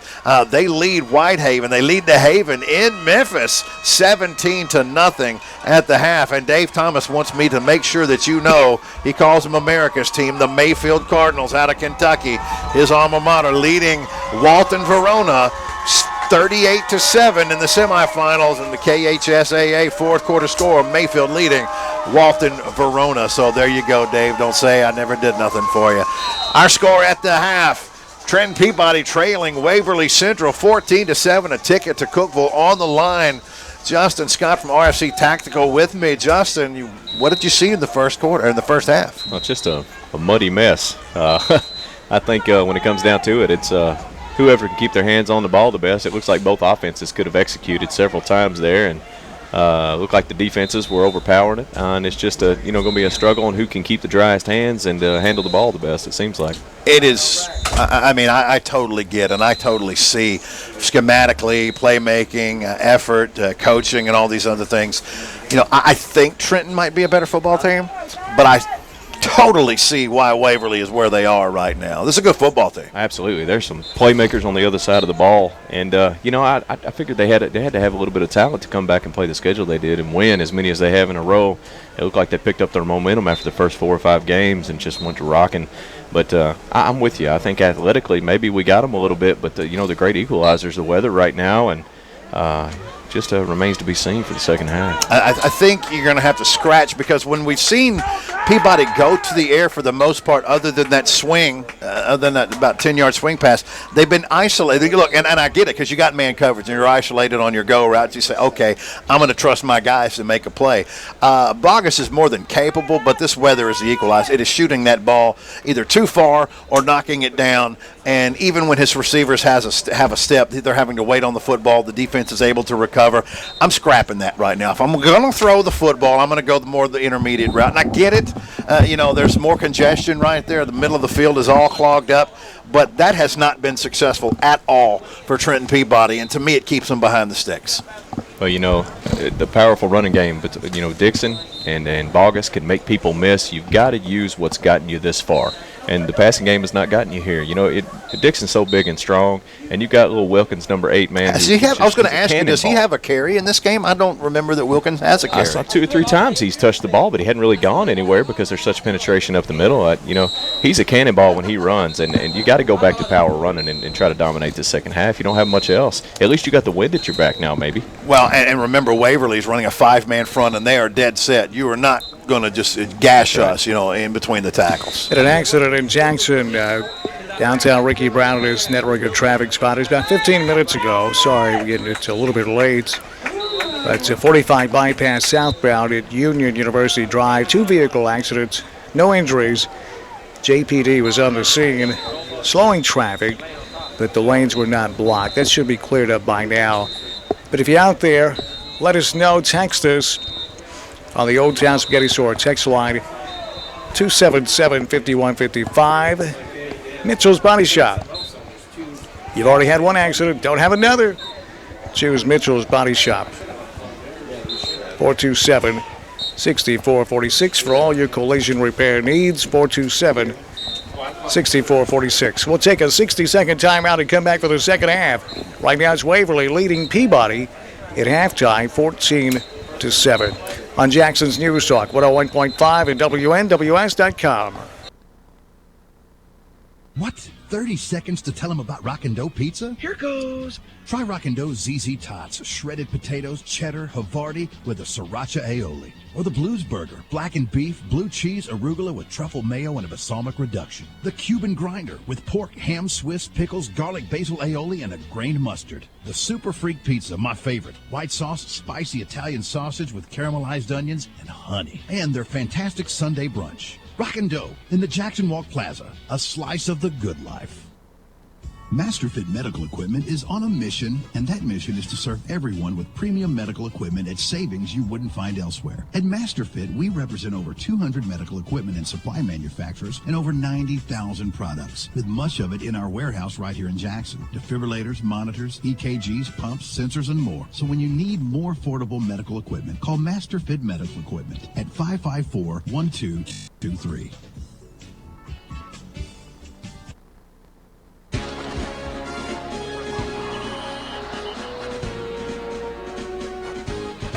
Halftime, it's 14-7 Waverly, as we are just about set to begin the second half of action here at Walter Kilzer Stadium in Trenton, Tennessee. My name is Dan Reeves, along with Seabass, Richard, the narrator Barber's in the sideline, and Justin Scott's with us from RFC Tactical.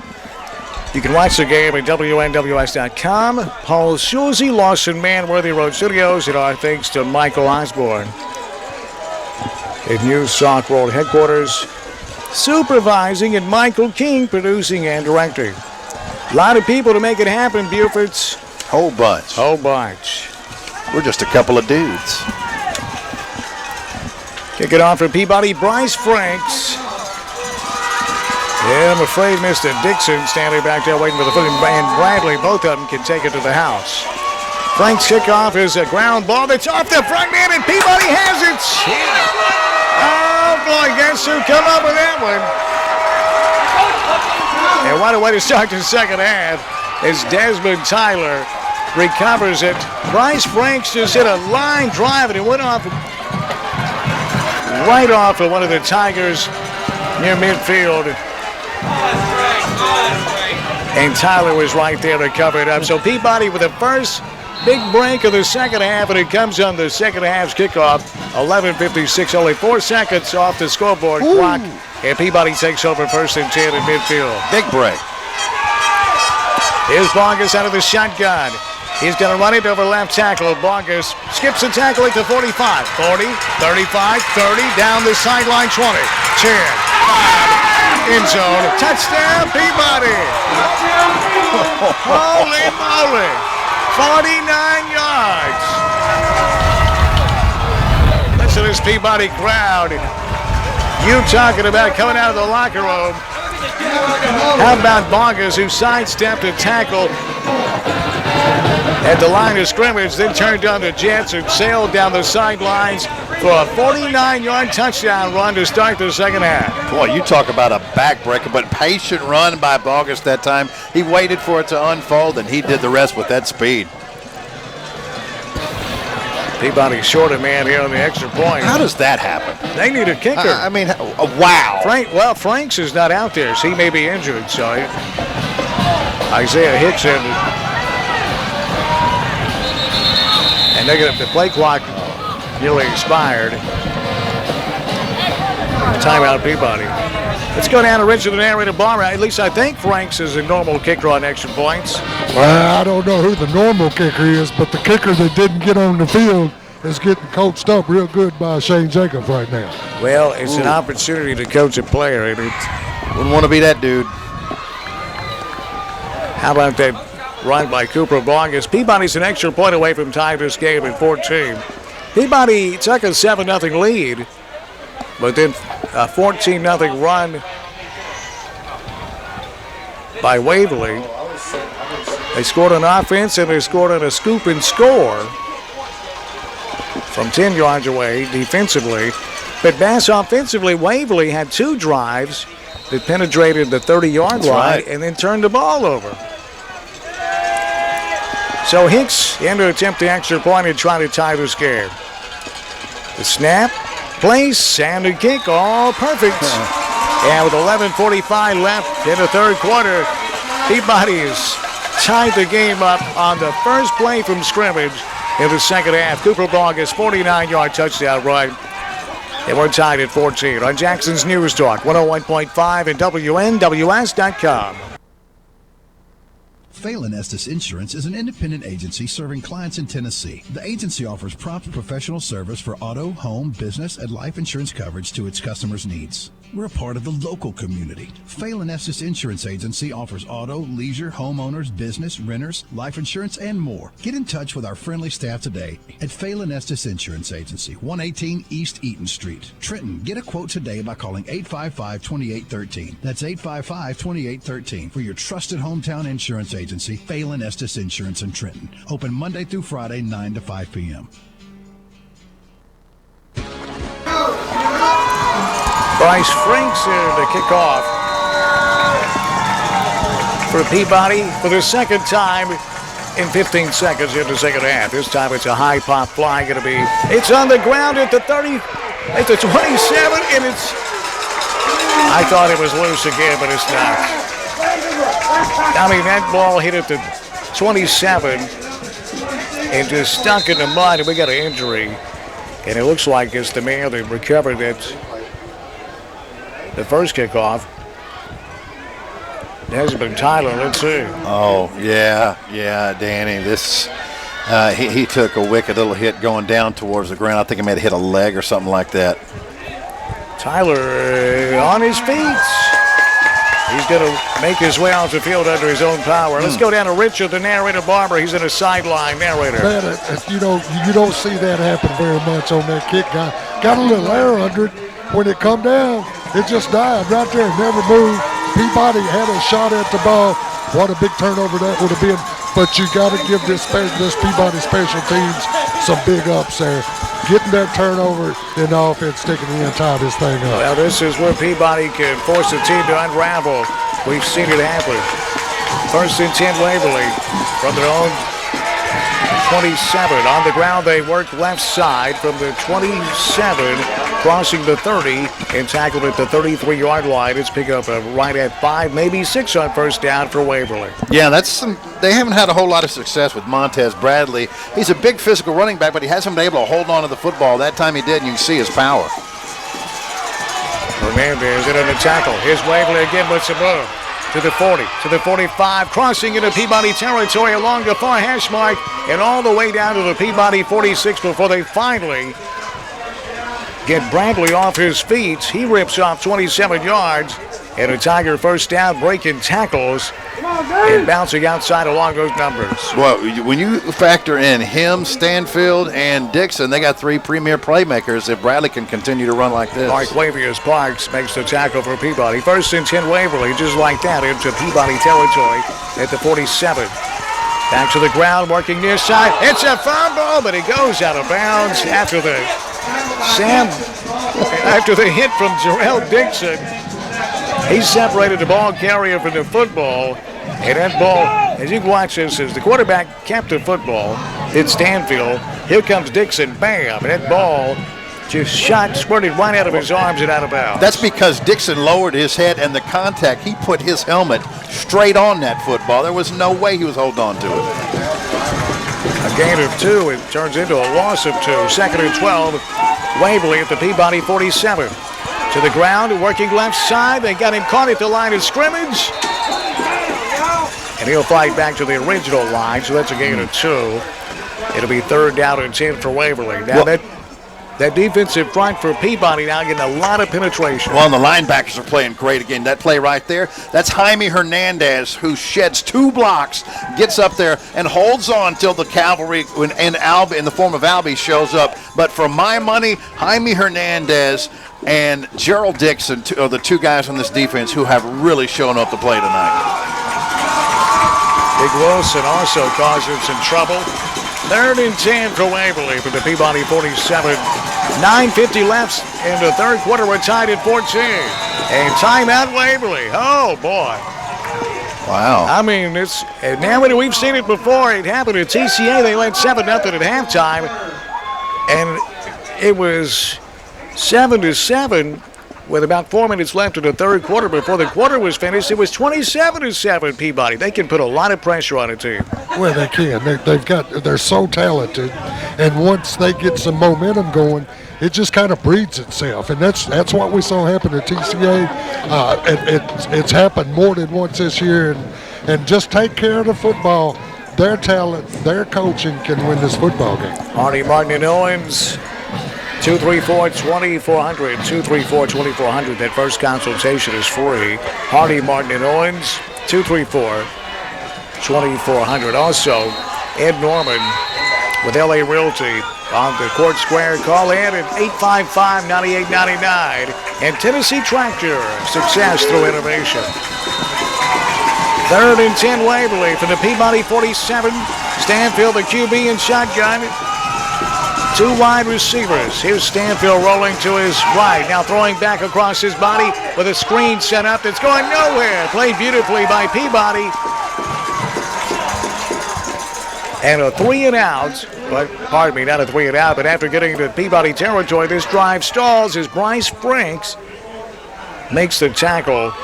And Bass, they sniffed out another screen beautifully, did Peabody. And there was a block in the back. I didn't see a flag come out, but Doesn't matter.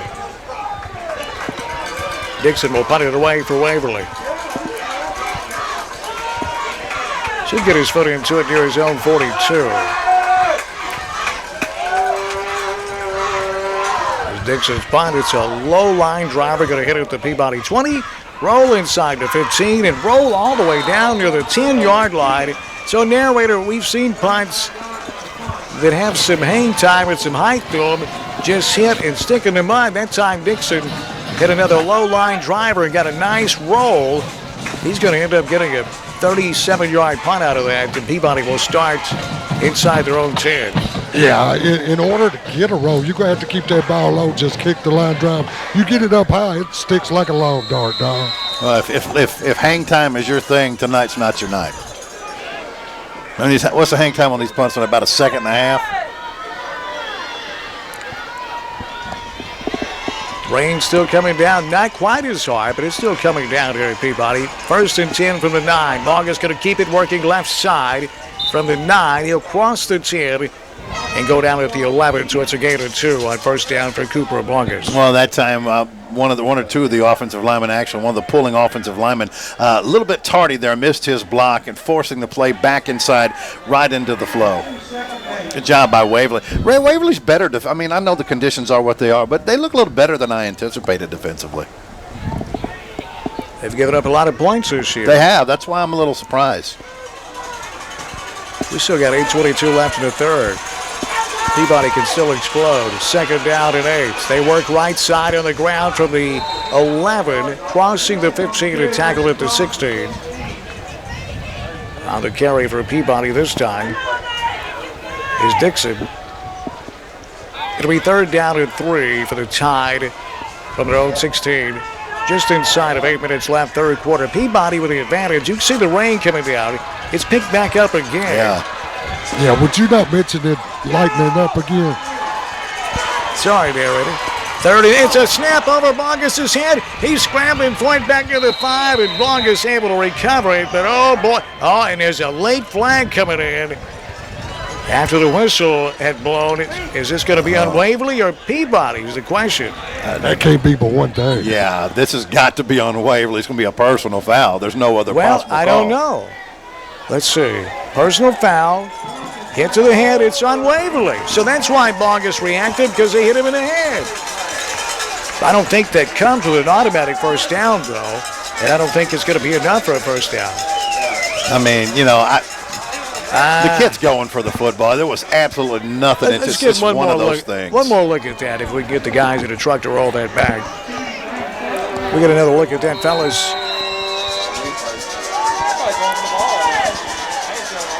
Nah, that's... I mean, you know. Come on, man. Come on, man. Hey, I'm glad, but still. That is a first down for the 22. On the ground. Outside the numbers, Dixon. And Dixon scampers out of bounds, crossing the 25 out of the 26-yard line. He'll have 4 yards. That's a tough break for Waverly there with a benefit of instant replay. Well, when I saw the flag come out, I thought, well, it can't be personal foul because it looked harmless, but certainly that's what it was. And you could see, I mean, he clearly was going for that football, but, you know, just one of those unfortunate breaks for Waverly. And it really, I mean, that could have been Peabody from their own 3 in desperate straits. Yep. Huge break. 2nd down and 7. Peabody from their own 25. Vargas going to run it over left tackle. They spin him down across the 25 at the 27. He'll have 2. It'll be 3rd down and 5 for Peabody. Clock moving with 7:07 left, third quarter. We're tied at 14 here in the state semifinal, Class 2A. You win this one, you play for a state championship next Thursday morning at 11 in Cookeville. Could have been another call right there, to be honest with you, into that play, but that's a play right there, Danny. On a dry track, Cooper Vargas is still running, I promise you. 3rd and 5, Peabody will make it 3rd and 6. Peabody's at their own 26. Vargas takes the shotgun snap, rolls right, fires downfield, got a man, caught, and out of bounds with a first down near the 33. That's a huge I-group first down for the Tide. Noah Holbrook on the reception. And a big conversion on 3rd down. That's the second 3rd down conversion And this drive has started inside their own 10. The first one by way of penalty. This one with a beautiful out pattern. And this is what I was talking about at the half. Your passes, you need to be attacking the intermediate routes. Now, that was down and distance dictated that situation, but they are more than capable of completing these intermediate routes. First and 10 tied at the 34. The Peabody 34. Bogus carries it, calls his own number, crossing the 35. And tackled out near the 38-yard line. A gain of right at 5 yards on first down. This game presented in part by Premier Dental Center. Dr. Stephen Kale, Dr. Joe Leonards, Dr. Chris Arnold. Premier Dental Center in Jackson, Bells, and in Milan. PrimDent.com. Second and 5 for the Tide at the Peabody 39. Here's Bogus again over left tackle. Bogus from the 39 reaches the 40 and falls out across the 40. Bring it up a third down, and let's call it 4. It's not sexy, but this is exactly what I would do. Little counter right there, slipping through that B gap, staying ahead of the sticks. A very manageable 3rd and 3. Well, it's 3rd and 4. Well, the board says 3rd and 3. I didn't think I'd get an argument with my color man over at the third. I didn't either. I just said 3rd and 4. 3rd, 3 and a half. Say 3rd and 3 and a half. That's what you argue. I know. Let's take a phone call. Now that's Jeez, funny. you got to relax here, guy. Do I look uptight to you? No, but you sound it. Yeah. Now, you caused Peabody to move. I'm sorry, Illegal y'all. procedure on Peabody. That's a big one there. 2 third down chances this drive so far. Peabody's converted. This one's going to be 3rd down and 8 after the penalty. After the mark-off, new line of scrimmage, the Tide at 36. Bogus goes shotgun, 2 wide receivers. Bogus rolls that way and fires downfield. Got a man open, but he slips and falls as Bogus threw it behind him. It looked like Hammond's pass had got over to the sideline and had some room. Bogus, the left-handed quarterback, rolling to his right, threw it behind him. Yeah, it's a little 10-yard stick, and you're right. The ball floats a little bit past him on the inside right there. It was there. You know, he leaves him right there. There's no way the defender's going to be able to get that, but that's where that penalty put him in that position because you got to believe they're going run on 3rd and short. J.D. Dixon drifts back at his own 35, awaiting the punts. Bryce Franks to punt for Peabody. Bryce gets his foot into it, a line driver. It's going to, be dangerously close to a Tiger. It's going to roll inside the 40 and die at the 37-yard line. Wow, that nearly, narrator, got a Waverly Tiger on its way through there. And we got, what do we have here, Bew? And Danny, there was a flag. This play was already over. I'm interested to see who this was Personal foul on Peabody. Yeah, Oh, boy. Yeah, it was, back by the punter. I don't know what. It had to be some words. There was no shoving. I didn't see anything like that. So it had to be one of the members of the Tide saying something that the official's not going to let slide. He probably was arguing over, was it 3rd down and 3.5? Or 3.5. 3 3/4. Guys, there's been some chippiness on those 2 lines tonight here in this 3rd quarter, and I got a feeling one of them said something, and Whitehead said, "No, you can't say that, kid." Alcoa 21-0 down to 3rd quarter. The Alcoa All-Stars, made up of players from the Knoxville area. Did you get a load of that Maryville score at the half? Gavin Stanfield won Mr. Football last year, Bass, not Dixon. Okay. So let me argue with you about that. Thanks for sending that over.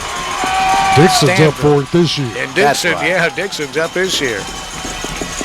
Here's Stanfield as after the penalty, Waverly starts in Peabody territory. Stanfield fumbles. He's in trouble in the backfield and goes down back into Waverly territory at the 49. So he's going to lose a yard or 2 on first down, making a loss of 2 yards. Is on his way by, it looked like, in the backfield. Just got a piece of that football to running back Montez Bradley, Bass, and Stanfield lost it. Well, I get nervous when those busted plays because Stanfield knows exactly what to do with it. It's a loss of 3. 2nd and 13, Stanfield going to throw downfield. Got a man open, incomplete at the 25-yard line. Had it stamp on the defender. Just off the fingertips. Colton Cochran may have scored the tight end. nearly hauled that one in. Wow. Danny, I think they've been setting that one up. First I thought it was a hot route, then it's just a straight seam, gets behind the DB, and you're right, floats it just a half step over his head. Oh, boy. Yeah, like a kind of a Tim Tebow-esque play. Sanfield took the snap and pretended he was going to run the ball, then stepped back and threw it. They've been setting that one up. 3rd and 13 for Waverly from their own 48. Stanfield shotgun. He'll hand it off. They're going to throw out of this. Dixon fires downfield, and his pass is intercepted. Peabody at the 27. He caught it, he intercepted it, and went to the ground in one motion. Eli Hammonds on the big play for the tie. Listen to this crowd. Holy cow, what a catch, Dan. Look at this catch. High points it, looks it in, holds on to it. Defender's right there, still runs and takes it in. Man, what a play. Eli Hammonds, defensive back, picks it off. Narrator, let's hit the sideline, and Richard, the narrator, Barber. Guys, you might remember in the first half, Eli Hammonds, the one that went to change arms after he made the big catch and fumbled the football. Great redemption there, and it's out. From the 28, 1st and 10, the tie 28. Here's Bogus trying to run it. He dumped in the backfield. He's going to lose yardage. Back to the 25. It's a loss of 3 on 1st down. You know, and they're in the nastiest part of the field, or right on the verge of the nastiest part of the field, and it's just, you can see it, the push that this Trenton Peabody offensive line normally gets, they just can't find. Even when they're pulling, they just don't get out there with that head of steam they usually do. 2nd down and 13 is Peabody. Bogus room. 25-30, 35 to the 40, to the 45 to the 50, down this sideline to the 40, to the 30, to the 20, to the 10, to the 5, to the end zone, touchdown Peabody. I said Bogus, I should have said Jarrell Dixon, 75-yard touchdown on 2nd and 13, and Dixon started right, cut upfield. Boy, how did he keep his knee off the ground? Breaking tackles, then bouncing it outside view and hit the sideline and sailing 75 yards for the touchdown. But watch this, Danny. It is Cooper Bogus who gets in the way of Dixon, or he's going to catch Dixon from behind. That touchdown happened at the end because of Cooper Bogus making a block 60 yards downfield. Let's see that, if we can see that replay one more time. Or maybe we can. Extra point is up, and it is good. So a 14-0 run by Waverly to take a 7-point lead in the first half. Now it's a 14-0 run for Peabody. Oh, boy, I'm not sure. But we run it back again. I don't know if that knee hit the ground or not. It doesn't matter. But let's see what you think, Bill. I can't tell. There's a body in the way. But keep watching here and watch this quarterback, Cooper Bogus, with one of the best plays of the year. The Bogus trailing to play. Dixon, what a gorgeous run. And Bogus, you see, get out in front of Dixon. And he did block off the other Dixon. He would have caught him, I think. No doubt. He was almost to him. Well, Cooper Bogus. Narrator, Cooper Bogus can do it all, can he? Man, he can. What's up with, the Overbys, Preston, and Jake, and first cousins with Cooper? And, boy, there's some players. Oh, yes. 21-7, Alcoa leading Upperman, 3rd quarter. The Bees.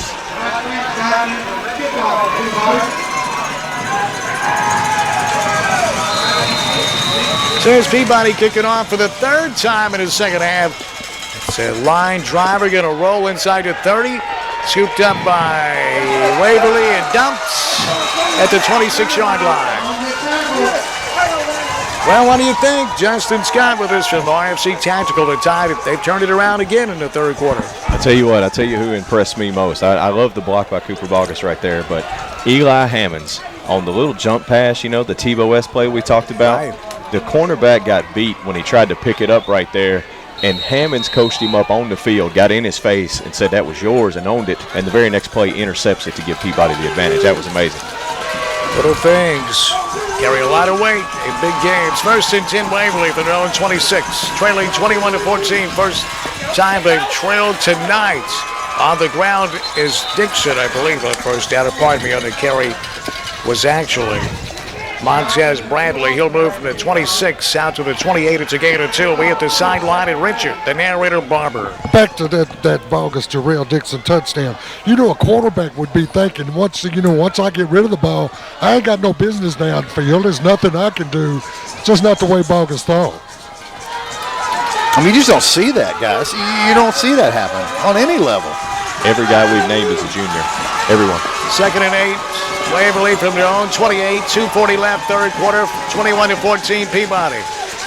To the air, across the middle they go. Dixon has it, breaks a tackle across the 35, and tackled just before he's got enough for a first down, I believe. No, they say he's got enough. They say move the chains. Oh. They didn't even measure. Dixon. I mean, he broke a tackle. Yeah. I don't know. That should have been measured. Yeah, I agree. Here's some of the Peabody fans below us. They didn't agree. 1st and 10 Waverly. From their own 36-man in motion, left to right. They'll hand it off. Here's Bradley trying to bounce it outside. He's not going to be able to. He's snowed under behind the line of scrimmage. Eubanks and company got him for a loss of yardage. Well, and it looked to me like Bryce Franks kept contained, and look to see off this edge. Let's see what Bryce Franks does. Yeah, he steps up, and as Bradley tries to bounce it out, there he is, nowhere to go, and the cavalry arrives. My goodness. Bryce Franks is playing a heck of a game. Illegal shift was called on Waverly, and Peabody declines it. Loss is 2 yards at 2nd down and 12. For Waverly, this game brought to you by Phelan Estes Insurance, 118 East Eden Street. Huge supporters of the tie. 2nd and 12, Waverly from the own 34. Stanfield drifts back to throw. Looking, firing deep down the near sideline to make that center of the field. Caught at the 35. To the 25, inside the 25, down near the 20. Before he's tackled, that ball fooled me. It looked like he threw it toward the sideline, and the wind took it back center of the field. Huge play, Waverly, just outside the red zone. Yeah, trying to hit him on the deep post. Ends up becoming a jump ball, and maybe Eli Hammond's jump's just a skosh too early on that.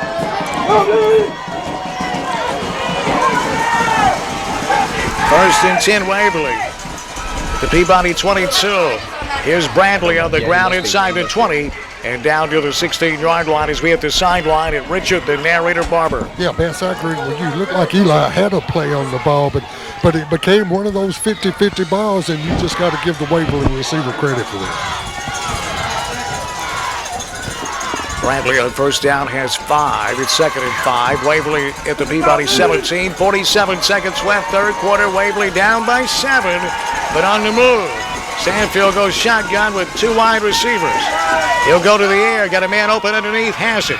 Near the 10, inside the 10 he goes, and finally shoved out of bounds near the 7. That's going to be enough for a Waverly first down as they move the chains. As Dixon on the reception just kind of drifted out of the backfield. Oh, pardon me, that's not Dixon. This time it was Octavian Stewart with a nice play design view, and Waverly's got a 1st and goal. Well, I tell you what, but Dixon did come into this play because he had the attention of the defense, and Stanfield did a great job of looking at man off. From the 7, it's 1st and goal, Waverly. 16-6 left in the third quarter. Stanfield out of the shotgun, man in motion left to right. He'll hand it off. Bradley trying to bounce it outside, and that's going to be dumped in the backfield. I don't know how many times Bradley's going to try that, but it hasn't worked yet. And that'll be it for the third quarter. We'll move on to quarter number 4. 1 quarter from Cookeville. Peabody 21, Waverly 14 after 3 on Jackson's News Talk. 101.5 and WNWS.com. What? 30 seconds to tell them about Rockin' Dough Pizza? Here goes. Try Rockin' Dough's ZZ Tots, shredded potatoes, cheddar, Havarti with a sriracha aioli. Or the Blues Burger, blackened beef, blue cheese, arugula with truffle mayo and a balsamic reduction. The Cuban Grinder with pork, ham, Swiss, pickles, garlic, basil aioli, and a grained mustard. The Super Freak Pizza, my favorite. White sauce, spicy Italian sausage with caramelized onions and honey. And their fantastic Sunday brunch. Rockin' Dough in the Jackson Walk Plaza, a slice of the good life. Do you have cataracts, glaucoma, or any form of eye disease? Bring us back. At Hughes Eye Center, 30 seconds. In-game 30 seconds. Surgical ophthalmologists, retinal surgeons, and oculoplastic surgeons. All right here in Jackson, Tennessee at Hughes Eye Center. There's no need to drive to Memphis or Nashville for your...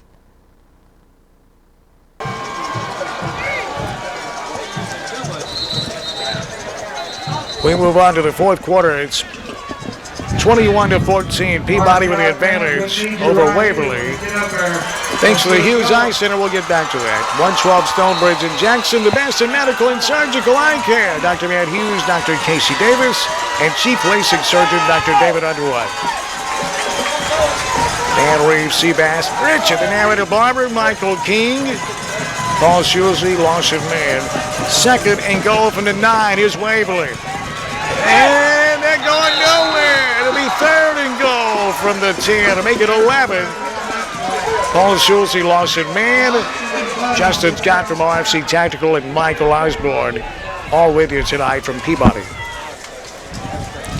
You know, I gotta believe that, regardless, especially in this win, this is 4-down territory. I don't think Waverly has any interest in attempting a field goal. So you can run a play like that if you know you've got 2 after. Well, they in the same spot earlier. They went for it with the wind to their back. Third and goal from the 11. Stanfield shotgun, got quads to the far side. He's back to throw. Plenty of time. Looking, firing, end zone, touchdown. Wow. On third and goal from the 11, Dixon found some room in the front left corner of the end zone. We'll have to look at the replay on this one. Touchdown, Waverly. Stanfield, he had a cup of coffee and a sandwich. He caught it. Wow. He got a foot down. He may have got 2 feet in you. And the crazy thing is he had a man on the other end with nobody on him, and he threw it to the guy who was blanketed. Dillinger going to try to tie the game. His extra point is up, and it is good. With 11-11 left in the third, it's 21-21. Boy, I wish we were playing poker. Look at that.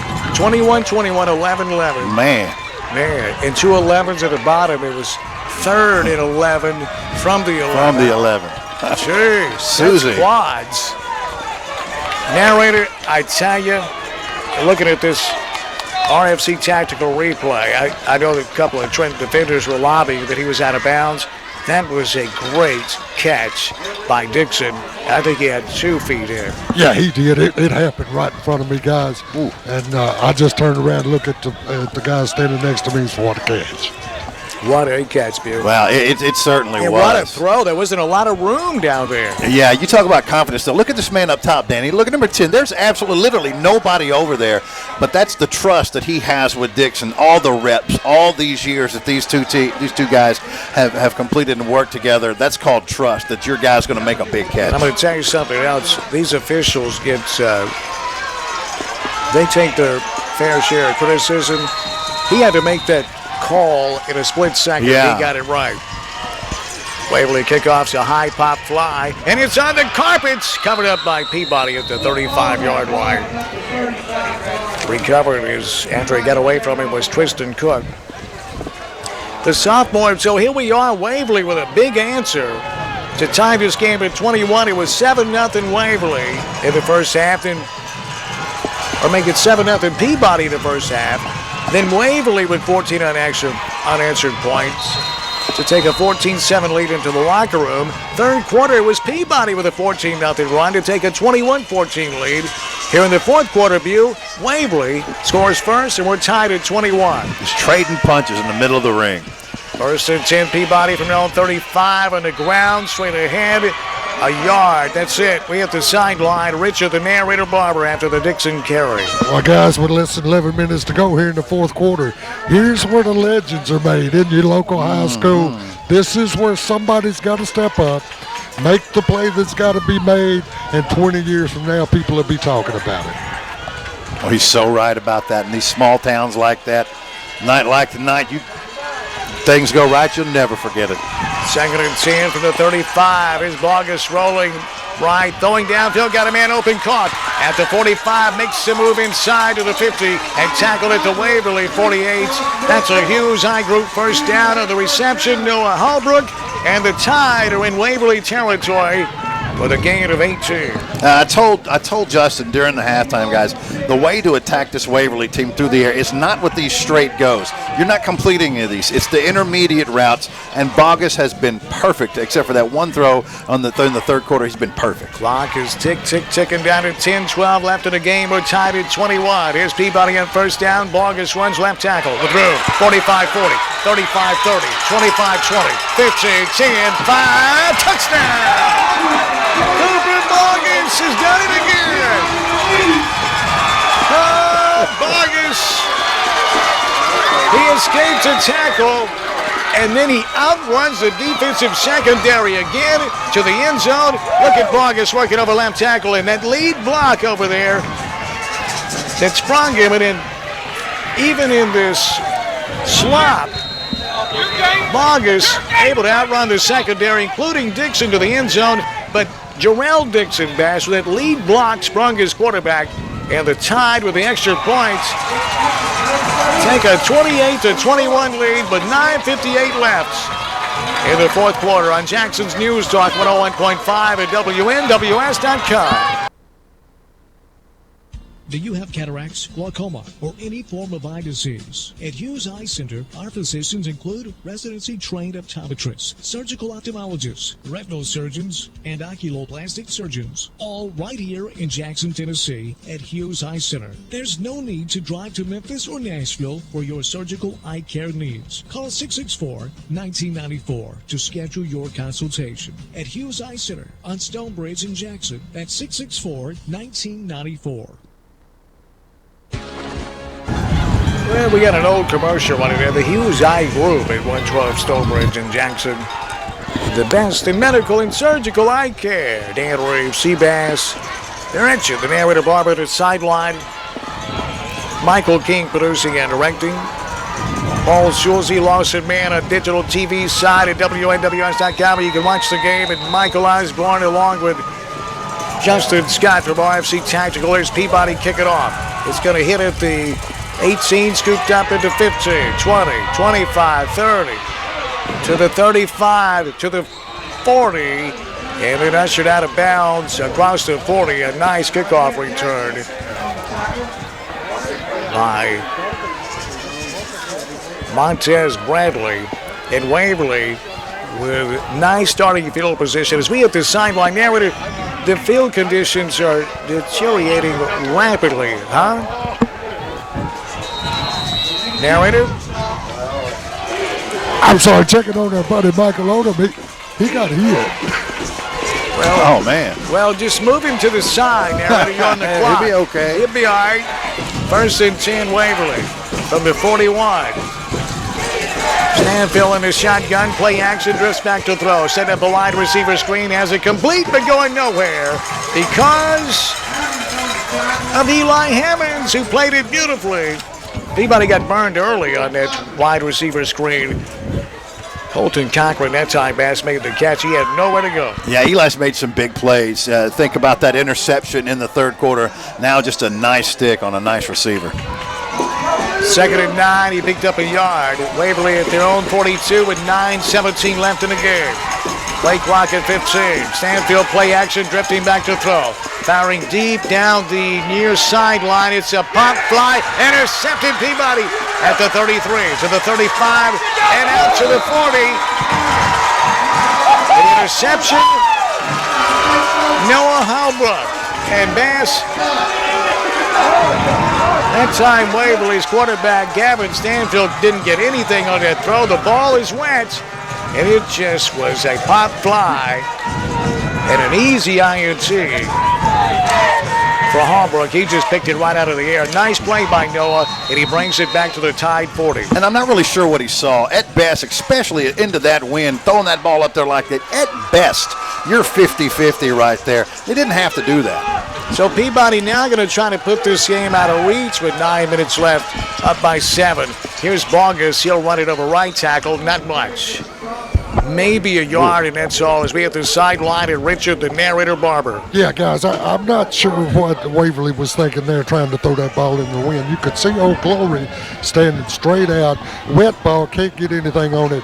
Now let's see how the Tide men approach this. You got 8:40 to go. Let's see.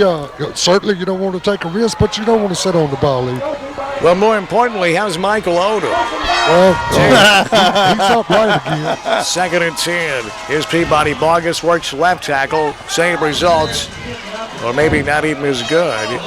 He got back to the line of scrimmage. That's all, Buse. It's 3rd down and long for the Tide. Near their own 41-yard line is Cooper Bogus. He's a very patient runner. You mentioned that, Bass. That just nothing materialized that time. No, penetration in almost every gap. Hey, guys, let's head over to Jackson, Tennessee. Update for you. 2 minutes left to go in the third quarter. Haywood County 34, Springfield 7. 3rd and 9. Peabody, their own 41-yard line. Play clock at 7. Bogus back to throw. Fires near sideline. Got a man down there, but incomplete. Looking for Halbrook. It was well covered. Halbrook had a step on the defender as the rain is pretty much stopped. Is it getting colder up there? Bogus. It was good coverage, no doubt. No, it's actually warm and toasty here in the press box. Yeah, I'm not cold at all. That was actually the quarterback, Stanfield, Gavin Stanfield, who doubles as a DB with great interior position. So after the turnover, Peabody goes 3 and out. There's a punt, nearly blocked. High, beautiful punt. Fair catch is asked for and made at the 25. Lord of mercy, Bryce Franks got off a beautiful punt that covers 40 yards with beautiful hang time. No return. Fair catch is made at the 24-yard line. That was a beautiful punt at an important time in this game. 7:35 left. In the fourth quarter, Peabody 28, Waverly 21, and Butte. Your possessions become so important, just precious, and Waverly knows they don't have many more possessions left. This could be it. Yeah, you have to press the playbook a little bit closer now. It's a wildcat formation. They'll run it straight up the middle, maybe a yard, and that's all. Has taken that snap in the backfield was Montez Bradley. I tell you, if I'm Waverly, I can't get the ball in the hands of J.D. Dixon enough times here. I mean, as much as we look alike, I'm surprised we're not twins. I'm literally about to say, why are you not going to Dixon in this situation? 2nd and 9. Waverly, Stanfield drifting to his right. Here comes the pressure. He'll run it, and he has to scoot out of bounds. He'll lose yardage. That'll go down as a sack. Is Peabody. Penetration again. Narrator, do you see Dixon on the field for Waverly? Richard, the narrator. I'm looking for him. Don't see him yet. Well, that was a great play by Jarrell Dixon, because even though it was to the short side, it was only Dixon over there. If he doesn't force him out, Stanfield can get at least the first down. Oh, there he is. There's J.D. Dixon lining up at wide receiver on the far side. 3rd and 14. Screen set up to Dixon, and it's incomplete. Oh, they tried to get it to Dixon coming across the middle, a middle screen, and he was unable to make the catch. It'll go incomplete. As Dixon lined up at wide receiver, he kind of scraped the line of scrimmage. Had he made that catch, that would have went for a long way. He had 2 linemen out in front and not a Golden Tide defender in sight. Bare minimum midfield. Wow. Yeah, and that's if things go wrong. If everything fell apart. Yeah, I mean, the Tide dodging a bullet right there, no doubt. 4th and 14, Waverly got to punt it away with 6:49 left in the game. Low snap, dug out of there. No rush. Oh, it's a short punt. He's off the side of his foot. That one's going to travel 16 yards with no return. And Peabody with a golden opportunity for the Golden Tide. They start this drive at the Waverly 36-yard line with 6.5 minutes left to Cookeville. 28-21 Peabody. And this, for Waverly, is do or die. Now Waverly has 2 timeouts. Peabody still has 2 timeouts left. 6:38 left in the game. 28-21 Peabody. Here's Bogus. It's a fumble, and Bogus has to fall on it at the 42-yard line. Wow. And, you know, you don't like it, but the key here, maintain the possession of the football right now. Run this clock down, and if you have to, punt the ball down inside and force this team to go about 80 or 90 to try to tie it up. Bogus fumbled that shotgun snap. Pass looked like the snap was there. Cooper may have taken his eye off the ball to try to make a move. And no pressure. No pressure. No pressure.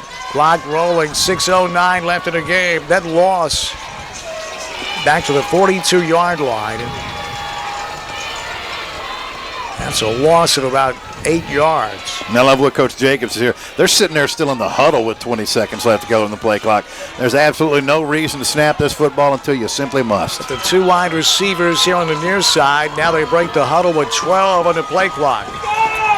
Bogus out of the shotgun, 8 on the play clock. Bogus, he'll hand it off right side, 40. Breaks a tackle, 35, and fights down inside the 35, or pardon me, inside the 30 to the 29-yard line. A beautiful run that time by Jarrell Dixon.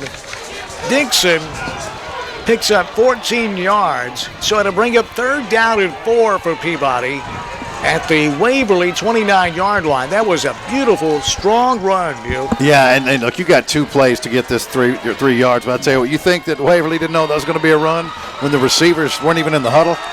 3rd and 4 from the Waverly 29.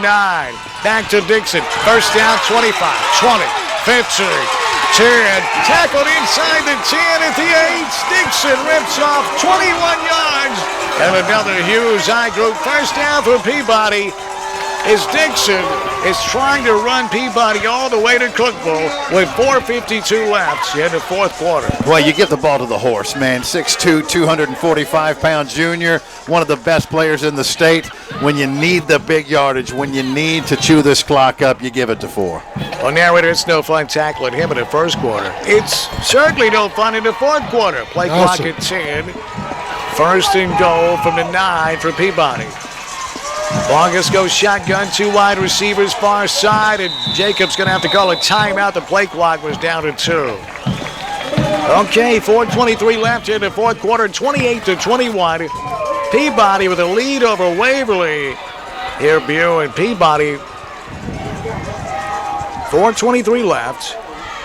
Waverly has 2 timeouts. Waverly knows they've got to keep Peabody out of the end zone, but not only that, they can't allow a point here.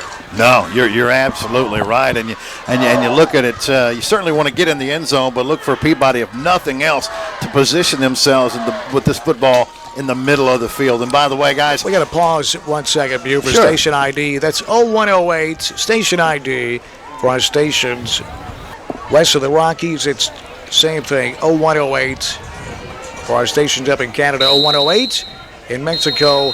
We're not on tonight because of the caravan. Let's pause 10 seconds for station ID. WNWS FM Jackson. News brought to you by the Hughes Eye Group, the best in medical and surgical eye care. 112 Stonebridge, Jackson. 1st and goal, Peabody from the 9. Bogus with Dixon in the backfield out of the shotgun. He'll hand it to Dixon. Around left hand, bounces outside with move. Inside the 5 and dives into the end zone. Touchdown, Peabody. Jarrell Dixon from 9 yards away. And Peabody has taken a major step towards Cookeville. Their biggest lead of the night. It's a 13-point cushion for the Tide. And only 4 minutes and 15 seconds left in the 4th quarter. And Dixon is running better than he's run all night. Yeah, he's taking this game over when they needed it the most. Just so many weapons for Peabody. Extra point attempt is good. I don't know how, but it is. With 4:16 left in the game, our new score, Peabody 35, Waverly 21 on Jackson's News Talk 101.5 at WNWS.com. All right, boys, this is it. Yeah. You've got to lay it all out on the line. Give it all you got. Yeah. I want to see more dunks. Yeah. In buffalo sauce. Yeah. Garlic parmesan and bourbon barbecue. Now, I want you to go out there and get us some Dunk Ultimate Chicken Sandwiches from Sonic. But Coach, what about the second half? Halves? What have I told you guys about halves? Whole sandwiches only. Whole sandwiches only. New Dunked Ultimate Chicken Sandwiches. This is how you Sonic. For a limited time, only at participating Sonic drive-ins.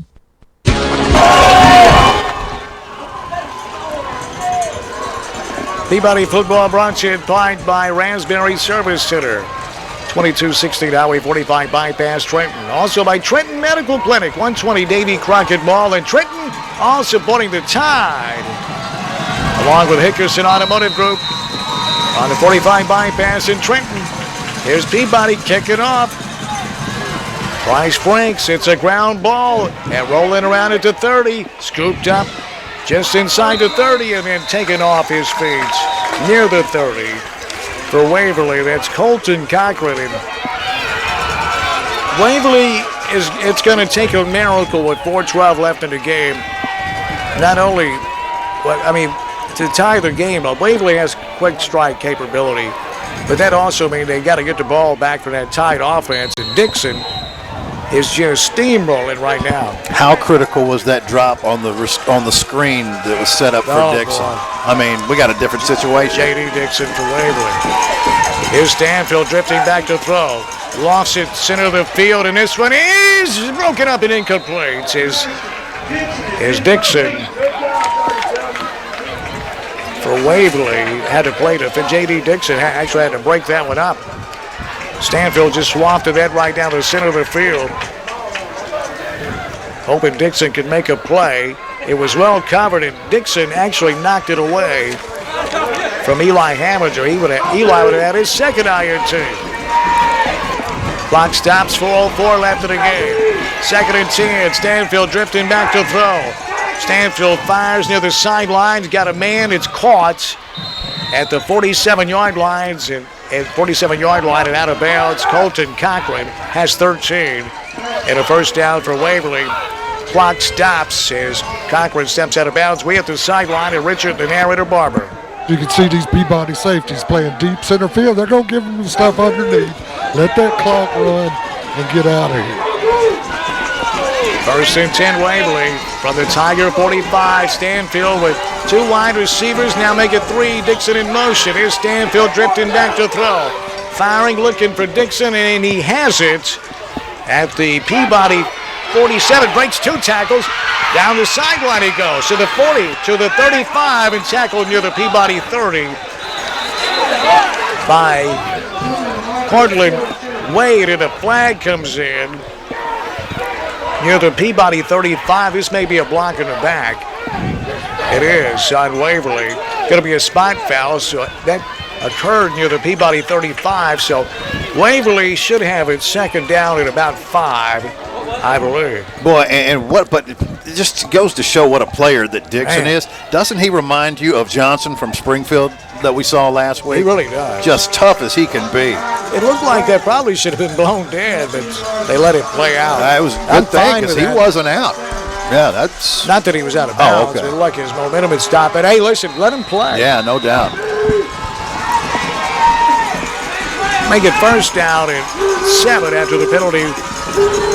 Waverly at their own 47. Stanfield back to throw. Fires across the middle, and it's almost intercepted, but dropped by Peabody at the 35-yard line. And oh boy, that's Cortland Wade is nearly. That's 2 he's nearly had here late in the game. Well, go incomplete. 2nd down and 7 coming up. I mean, and certainly for good reason. He's focused on Dixon, but he missed his man. Terrence Christman, if you look, number 7 over here on the right slot, was wide open. Second down and 7. Clock stops. 3:25 left in the game. Peabody leads it 35-21. Stanfield shotgun. Drifts back to throw. Firing and incomplete. Trying to go underneath. It's incomplete. Intended for Octavian Stewart. Now it's third down and 7. And don't get me wrong, Stanfield's a heck of a quarterback. But watch where he throws this football. You're starting to see this more and more. He is 15 yards away from the line of scrimmage before he flicks, just a quick drag route. It's too far of a drop. If he'd have been 12 yards, he'd have been sacked, though. There is that. But you're right, though. It makes it a lot tougher in this conditions to get it downfield. Third and 7. Waverly. Clock stops. 3:20 left in the game. Peabody leads by 14. Stanfield out of the gun with 3 wide receivers. Goes play action. Setting up the wide receiver screen. Has it complete to midfield. Outside the numbers 45 to the Peabody 40. And ushered out of bounds near the Peabody 44-yard line. There is J.D. Dixon. He has 20 yards and Waverly stays alive here and stops the clock with 3:09 left in the game as we have the sideline and Richard, the narrator, Barber. Guys, if the Tide men can get this thing to hold up, I'm sure Coach Jacobs is going to be real interested in that Trousdale County, Mix County score, if you happen to see it. First and 10, Peabody making Waverly from the Peabody 39. Here comes the blitz. Stanfield steps up, rolls right, fires down the sideline, and this ball is incomplete. Dixon nearly made a circus catch in double coverage. It'll go incomplete. Boy, Maryville, I'm not used to seeing this, guys. Maryville in the fourth quarter, 5 minutes left to go. Oakland 38, Maryville nothing. Wow. Whoa. Dixon almost made that catch. By the way, Upperman has closed it to a 21-14 game with 5 minutes left to go. They're playing Alcoa, in case you're wondering. Haywood County is on their way to Cookville. Big lead late in the game over Springfield. Stratford has tied it up in Second down and 10. Here is Waverly on the ground, and they run it straight ahead, and it's a fumble. Who's got it? I think Waverly able to get back on it. I don't understand that call, but that was a draw. Montez Bradley. Clock moving, 2:45 left in the game. Waverly in big trouble here. The Tide, they have a 35-21 lead. Waverly only one timeout left. Facing third down and 7 from the Peabody 35. Here's Stanfield. Trips, top of the screen. Stanfield's going to run it. Stanfield to the 30. Stanfield is tackled there. He'll be about 2 yards shy of the first down, and that clock just keeps rolling down to 2:10 left. 2 straight running plays for Waverly. Yeah, I'm with you. The play before is the one that really stumps me. I'm not really sure what that was. Fourth down and 3. Waverly's last pass here. Stanfield play action. He wants to run it. Looking for the edge. Breaks the tackle. Has a first down as he hits the 25-yard line and is ushered out of bounds. Give that kid a lot of credit. I didn't think Gavin Stanfield had a chance to pick up that first down, Bill. Yeah, I thought the ball game was over right there. He just stretches it out. Holy smokes. Breaks the tackle.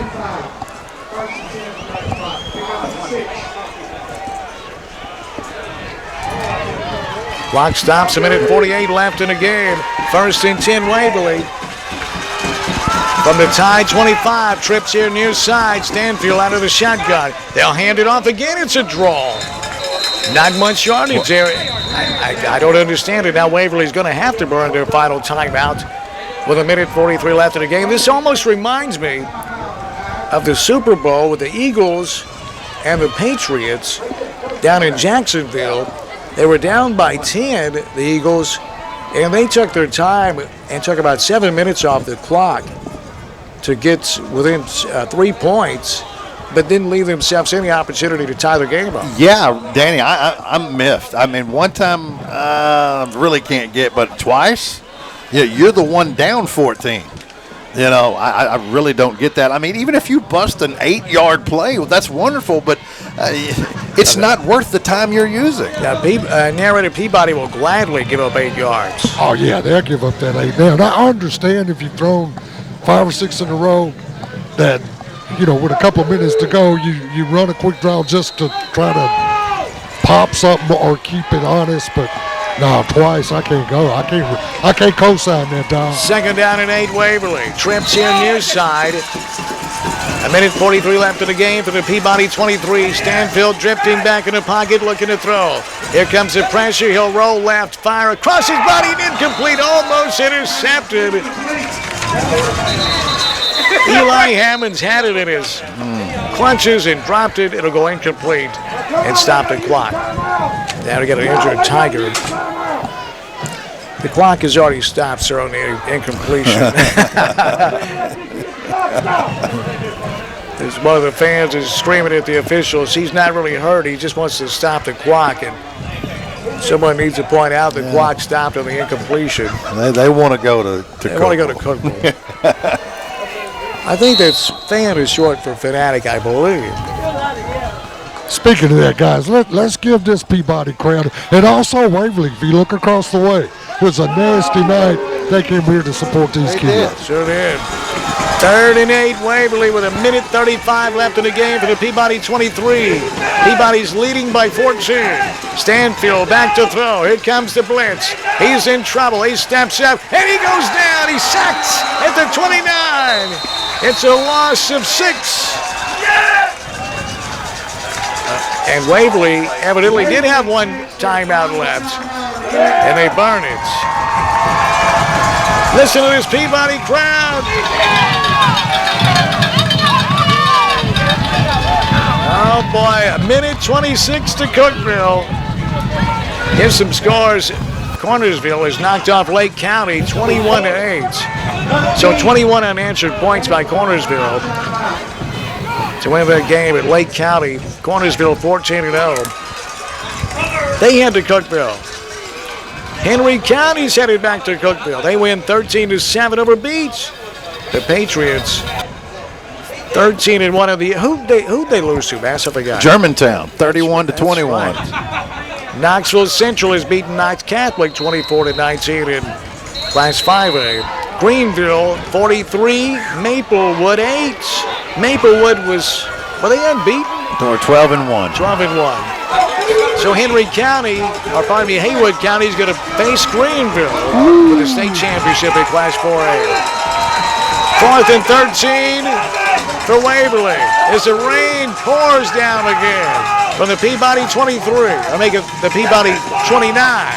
Stanfield back to throw. Here comes the pressure, rolling right. Rolling left, making in all sorts of trouble. Stanfield sacks. He goes down. Well, it won't go down as a sack.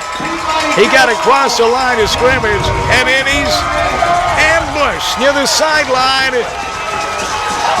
And Peabody, with a minute 17 left in the game, with a 35-21 lead, the Tide will take over, take a couple of knees, and then start making travel plans because this team is headed to Cookville to play for a state championship next Thursday morning at 11 o'clock. Yeah, and there's no way Trenton Peabody is going to sit back and let them find an open man. They brought pressure from the snap, forced them to roll to the wide side, and kept pressure on them the whole way. Have you found anything out about Meigs County and Trousdale? Yes, Trousdale was leading 32-21 with about 5 minutes left to go in that game. So it looks like 11-3 Trousdale, 13-1 Peabody. Next Thursday at 11 o'clock. We'll be there for the state championship game with Peabody. Peabody takes a knee. They'll do it 2 more times, and then they'll start thinking about what's ahead of them. It's a short week, Thursday, because you got a travel day. You play a day early. For Trousdale County, it's not nearly the road trip as it is for Peabody. Sonic of Jackson bringing you this game. 6 Jackson locations. Hardy, Martin, and Owens take the knee, and that's it. Listen to this Peabody crowd as they erupt to it. Walter Kilser Stadium. Trousdale 32, Meigs County 21. There was still over 6 minutes to go in the game. We'll play the Little Night game at 11 o'clock. slots and Cookville. You want to remember how to get the Cookville, don't you?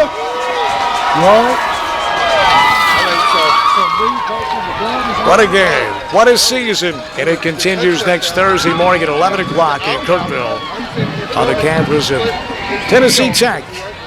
On the carpets with the bright lights and a chance for Peabody to win their second state championship in a decade. Wow.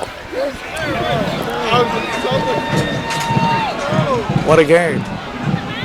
It was entertaining. View Waverly, give them a lot of credit. They hung in there, and they had a couple of breaks go against them.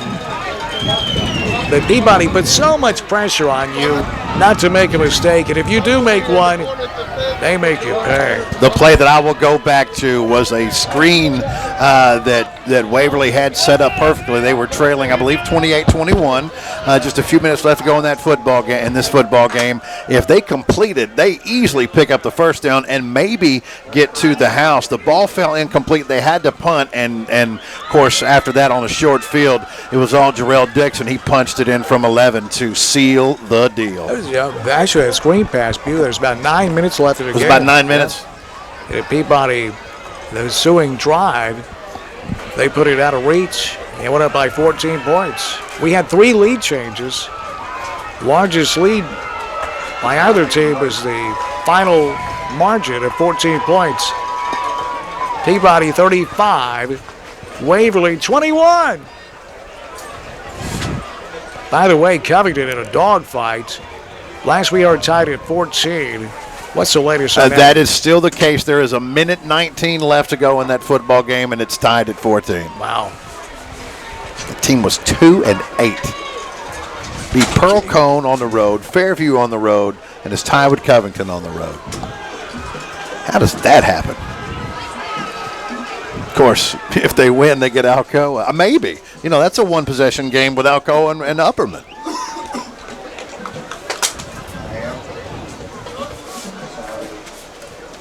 Well, Peabody's done it. Back to the state championship game.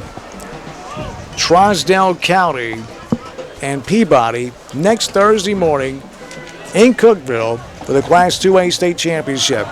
And should be a lot of fun there. Is Peabody looking for their second state championship. And what, about 5 years? 2014. Maybe a little. 2014? Yeah. Was that that wasn't the Kendall 4 years Harper ago. team, was it? No, it was the year after. It was Kendrick Malone. Kendrick Malone. Oh, yeah. Boy, he was good. Yeah, he was. It was Ricky Woods last year. Shane Jacobs was on that staff. Just the best Peabody team you've seen? I'm going to say yes until I watch them next year. I think this team, if you look at the numbers, just the single numbers on the team, you know, number 1, number 2, number 3, number 4, number 6, number 7, number 8. I'm not sure. Yeah, number 9 right there. Let's see. He's a junior too.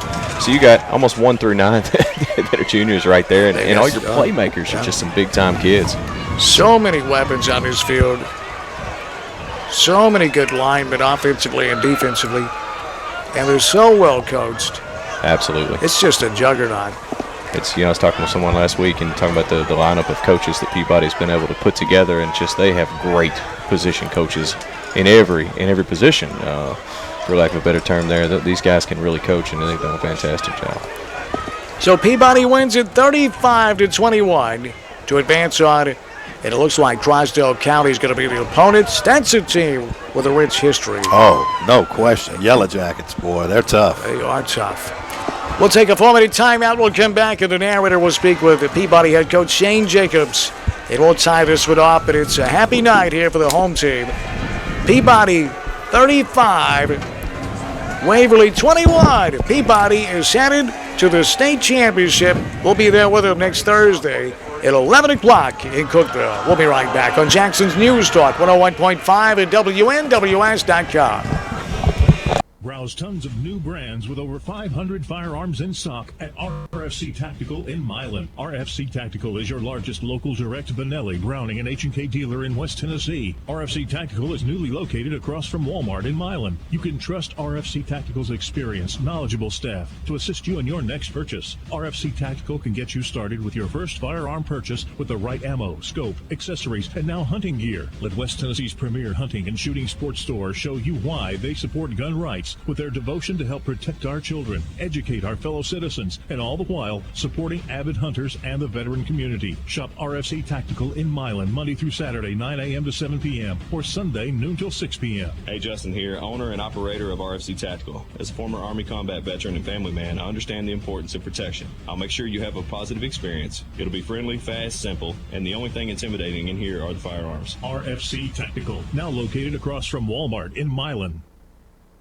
Go Tide from Dynamics Physical Therapy and Fitness in Trenton. At Dynamics, our mission is to be the bright spot in our customers' day while pursuing excellence in healthcare and service. We can help you with physical therapy treatment programs for things like post-surgical rehab, rotator cuff dysfunction, TMJ dysfunction, joint and back neck pains. We specialize in sports medicine for on-site medical coverage for sporting events, comprehensive injury management, communication with athletes and parents, coaches and physicians, as well as 24-hour on-call access to professional staff. We have a 24-hour full-service health clubs specialize in group fitness classes, cutting-edge equipment, and training advice. Dynamics also provides free injury assessments, complimentary injury and pain screenings, providing treatment options and care coordination as well. And evaluations are done by licensed provider. Dynamics Physical Therapy and Fitness, 126 Davy Crockett Mall. Call 855-2221 for Dynamics Physical Therapy and Fitness.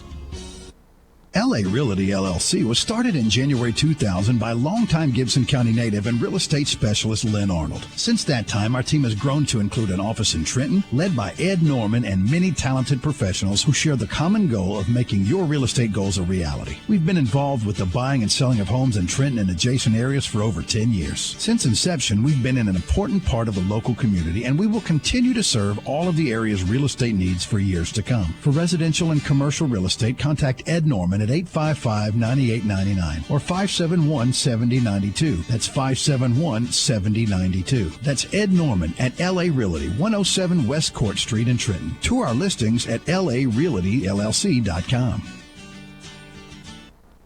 Raspberry Tire and Service Center has been providing quality car care in Trenton, Tennessee since 1999. Our shop employs honest ASE-certified technicians and mechanics, and we use the latest technology and equipment for our repairs. Because we are a certified Napa Auto Care Center, we're able to provide the benefits of an established national company while offering the personal touch of a local business. We understand that your vehicle is a major investment, and that is why we care for each customer's vehicle as if it were our own. Please be sure to go to raspberryservicecenter.com. Shop special section for our current promotions and specials. Raspberry Wrecker Service since 1982. Small, medium, and heavy wreckers available and on call 24 hours a day, 7 days a week. Call Kyle at 855-9438 or 487-1947. Day or night, one call and you're hooked. Raspberry Tire and Service Center, 2216 U.S. Highway 45 Bypass South in Trenton, Tennessee.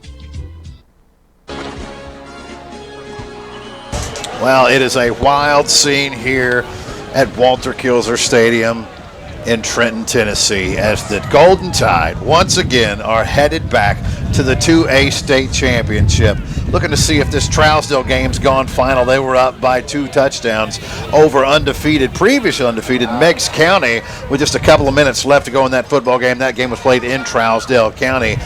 If that holds, that will be an 11 o'clock affair next Thursday, and again that we will definitely be there, and we will definitely be calling for the 2A state title. But Trenton Peabody there once again on the strength of a 35-21 victory over a very game Waverly Central football team. So to all the folks from Waverly in that area listening tonight on WNWS.com, we want to say to you, hats off. Heck of a football team. Can easily see why you were here tonight. One of the better teams we saw. The conditions weren't ideal. but you got yourself one heck of a program. There's no question about that. Matt McConnell has done a great job with this Tiger team. He got some great seniors, and it was a very well-fought and hard-played football game, and good luck to Waverly next season. But tonight is all about the Tide. Let's see if we've got the narrator. Narrator, I hear you beating on your microphone. That must mean you're ready to go. I would assume you were down there somewhere in this sea of humanity with Coach Shane Jacobs. Narrator, take it away. Thanks, Paz. Down here with Coach Shane Jacobs. Coach, we need to know if you have a logistics coordinator because you got a trip you got to make. Well, we're excited about the plans that we have to make. I'm excited about the lack of sleep we're all fixing to get in the next few days. But man, I'm so proud of our guys. So proud of the way they, gutted it out. These field conditions right here. It never bothered the kids mentally, and I'm so proud of the way they continued to fight through it. Some mistakes that we made in the first half that we really don't make. We never make. We give them 7 points right before halftime when Noah fumbles that ball and the ball's just slipping out of his hands. Nothing he can do about it. But we got into halftime and those guys never flinched. I never saw any of them rattled. They were calm as they could be. Coach Val, Coach Taylor in there making adjustments, talking to the defense, talking to the offense, and every guy's just sitting there listening, just normal like it's 10 o'clock in the morning in English class, just being just very, very patient with it and understanding we're going to get it going. And fortunately for us, we did, and get an opportunity to play for a state title next week. Coach, they did show a lot of composure because we spoke just as you went in at halftime, and there was some frustration with the field and the wet ball, but your guys settled in and really in the second half kind of picked up momentum. Yeah, the run that Jarrell had coming out of halftime, of course, we get the onside kick, and then Jarrell has that big run coming out of halftime. That was a huge run. And that's kind of what Jarrell's done for us all year long, gotten those tough yards, and then, of course, Cooper comes back, gets tough yards, and that 1-2 punch right there, I really hate we weren't able to get Jaquez in there. Jaquez's speed and everything was sort of negated by this track we're on, so we needed a bigger body in there. If it had been a dry field, Jaquez would have had a big night. And I hate when you have good players like that don't get touches, but, if you guys notice, we got Jaquez in there at the very last snap. Had a 5 technique, brought him in at strong end position. He doesn't even play and said, Jaquez, go get the quarterback. And he went and got him. So that's what kind of kid Jaquez is and what kind of kids we have on this team. Just a team first type guys going to play as hard as they can and give us everything they got. Well, we talked at halftime. We talked about Eli trying to swap hands on that long run and fumbled the ball. He got some redemption on that interception there in the second half. Eli is as smart of a football player as I've ever coached, and there's no free safety in West Tennessee that's better than Eli Hammonds. He's so smart.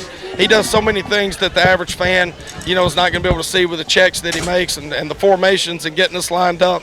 Eli is so important to our team and our program, and he's so important to Coach Val's defense coordinator, me as the secondary coach. He's our coach out there, and he and Cortland just do a great job back there. And so when Eli made that fumble, I knew that it wasn't going to bother him. I knew it was going to come back and continue to play, and he did exactly that. And that's what kind of kid he is. Go back to that Jarrell Dixon run, a touchdown run, and Cooper Bogus was 60 yards downfield throwing a block. Yeah, Cooper and Jarrell, best friends. They've been best friends their whole lives, and that's what we got on this team. We got a bunch of kids grew up together, they're best friends, and they're just going to play hard for each other. They're very, very selfless guys. It never matters to them. This guy gets player of the week or that guy gets player of the week. There's never any jealousy on our team. All those guys pull for each other, and I think that's awesome. In this day and age, it's hard to see that sometimes. Sometimes you don't always see that, but I think it's really cool what kind of kids we have on this team. Just their selflessness that they have every day.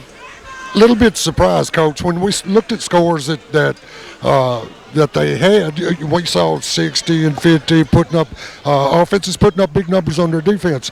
Were you surprised some because their defense looked disciplined, they looked talented, and they played a tough game? Well, it's going to be a lower scoring ball game with this track out here. It's hard to get going, but they got a good group over there, and we knew that coming in. We knew it was going to be a tough game, and I don't know what would have happened in the game if it had been a dry field. It would have been a completely different played game. They had some fumbles and turnovers that probably wouldn't have happened on a dry field either. So. But, obviously very proud of the way their defense played. Our defense only gave up 14 because 7 of it was on the fumble return. So, extremely proud of Coach Val, and those guys on defense played hard. And then Coach Taylor and that offense, they just continued to get tough yard after tough yard. It was tough sledding in there, and they gave it all they had and did a great job. Coach, just congratulations on a big win. You've been to Cookeville before, so y'all know how to get up there. Yeah, we're excited about going back, and it does help when you've been there. You know, when we went in 14, Coach Woods had won several state championships, and so the composure and how calm he was about everything, I think really settled everything. And now that, fortunately, I've had the opportunity to get there, you know, you kind of know what to expect and kind of tell the kids what to expect. So experience does help. It does matter, and so we'll use that hopefully to our advantage and hopefully have a good week of preparation and look forward to the opportunity to play Thursday morning. Go up Wednesday night? I don't know. You know, I've not looked at anything. Most likely, I'm sure we'll go up Wednesday night, but I have no logistics at all in my mind. I'm fixing to get started on that right now. Coach, again, congratulations, not only on the night, but a great year. We look forward to seeing you next week. Hey, narrator. Okay, thanks a lot. Appreciate you guys being here. Narrator, let me jump in with you before Shane gets away. Okay, what you got? This Trousdale County, Meigs County game, still with a couple of minutes left. It's 32-29 as Meigs County's closed to within 3 late in the game. Coach, they're passing that Trousdale Meigs County score. It's 32-29 now with a couple of minutes left in the game. Who's winning? Trousdale. Trousdale's won. Trousdale's got a great program, but I don't know anything about either team. I don't know. I've not watched any film on either team. We're excited to be there. We'll find out, I guess, in a little bit who would play. It'll probably take us till in the morning to get film, but, you know, right now it doesn't matter, you know. You bet you enjoy this tonight. We'll see you next week in Cook. Okay, thanks a lot. Shane Jacobs, Coach of the Year, and he takes another step towards more honors as his team will head to Cookeville. Thursday, 11 o'clock, it's either going to be Trousdale County or Meigs County. Meigs is 13-0. Trousdale 10-3 as they battle late in that game. In case you don't know, Lake County led 8-0 in Cornersville with a 21-0 run to win it 21-8 over Lake County. They'll play in a single-A state championship with Cornersville as they punch their tickets to Cookeville, and they'll play, let's see, well, I'm not sure who they play. They're going to play someone. Oh, it's Whitwell that beat Greenback 24-21. Both those teams were unbeaten. That's in single A. Peabody will play at 11 o'clock next Thursday in Cookeville, either Trousdale County or Meigs County for the Class 2A state championship. In the 3A state championship, Covington was leading 20-14 in overtime. And that's the latest we have on that game. I don't know, narrator, if you heard anything further. Well, now it's gone final now. 20-14, I believe it was in overtime. Covington knocks off Stratford 20-14. So Covington headed back to the state championship, 14-0. They'll take on Alcoa, a rematch of last year's state championship game. That's in Class 3A. In Class 4A, Haywood County, the Tomcats, with a 49-14 win over Springfield. Steve Hookfan's team is headed to Cookeville. It'll be his first trip up there. So congratulations. A narrator, what a great guy he is, and a great coach. He takes the Tomcats to Cookeville. How about Coach Hook? I think it was narrator punched his time clock. He's out. So Haywood County will take on Greenville. They won 77 straight 4A state titles. So Greenville and Haywood County and the Class 4A state championship game.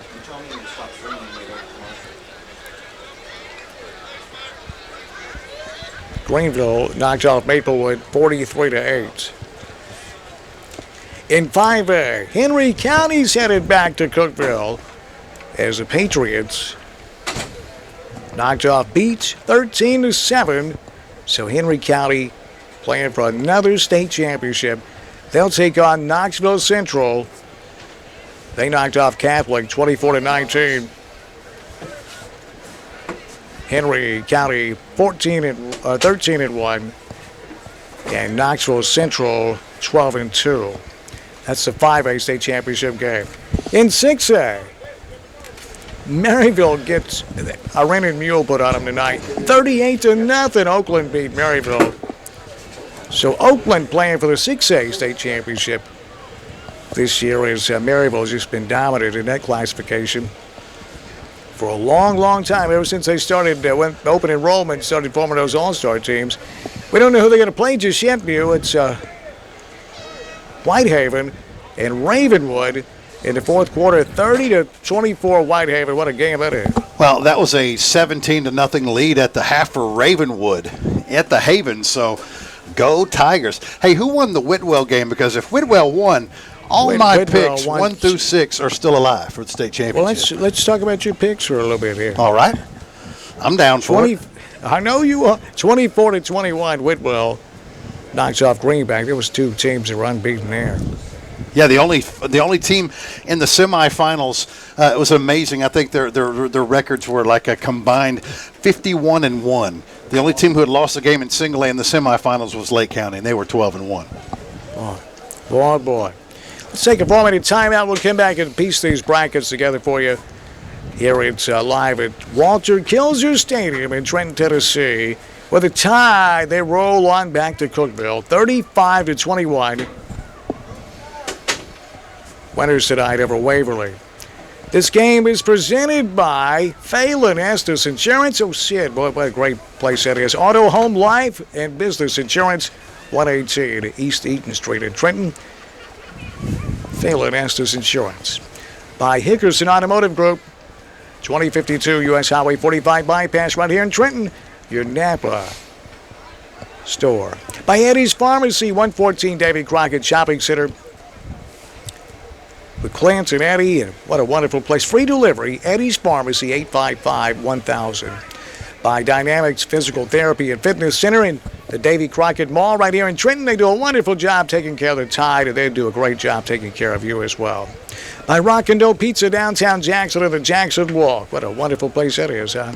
By King Jewelers, Grover, Blue Eyes King, and a big night for you coming up at King Jewelers. It can really change your life, or at least bring you an evening of pleasure. It was viewed down at King Jewelers. I mean, boy, I got to keep things in context with Baz. Narrators in here too. What you doing? Try to keep things in context around you guys.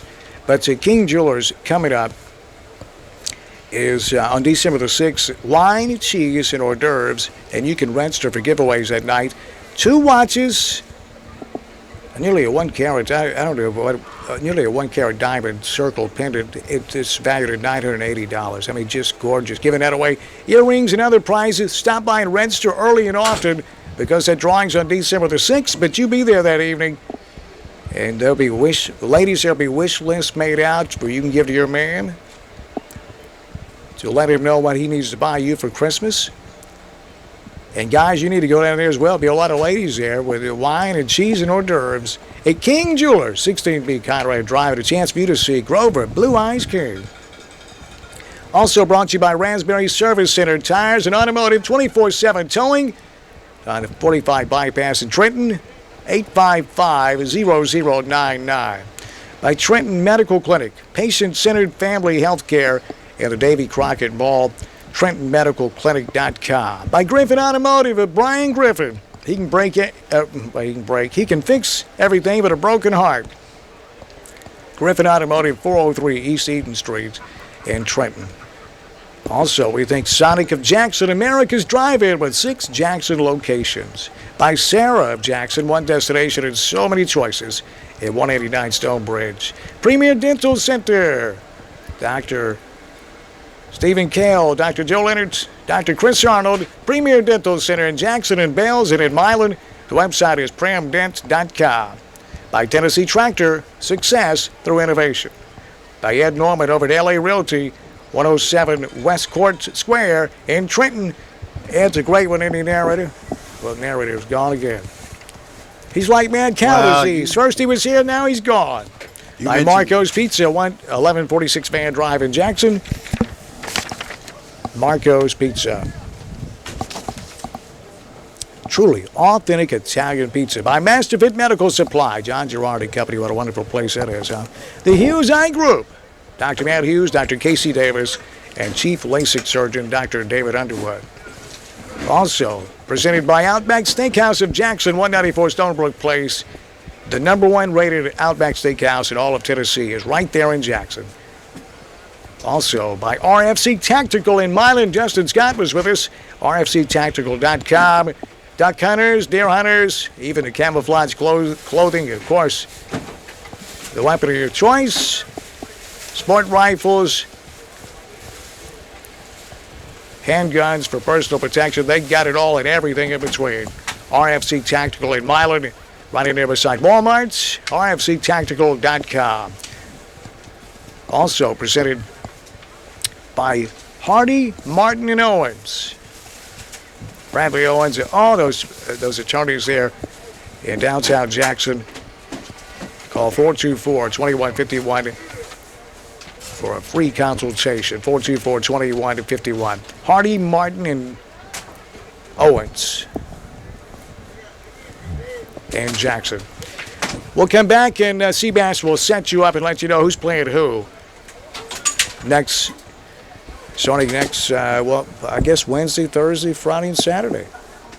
Well, no, the privates play this week, don't they? Yeah. Probably Thursday, Friday, and Saturday. We'll get all that's coming up here. We'll let you know who's playing who's zooming who, and all that stuff. But Peabody wins it 35-21 over Waverly. And the Tide will play for a state championship next Thursday at 11 o'clock on Jackson's News Talk, 101.5 and WNWS.com.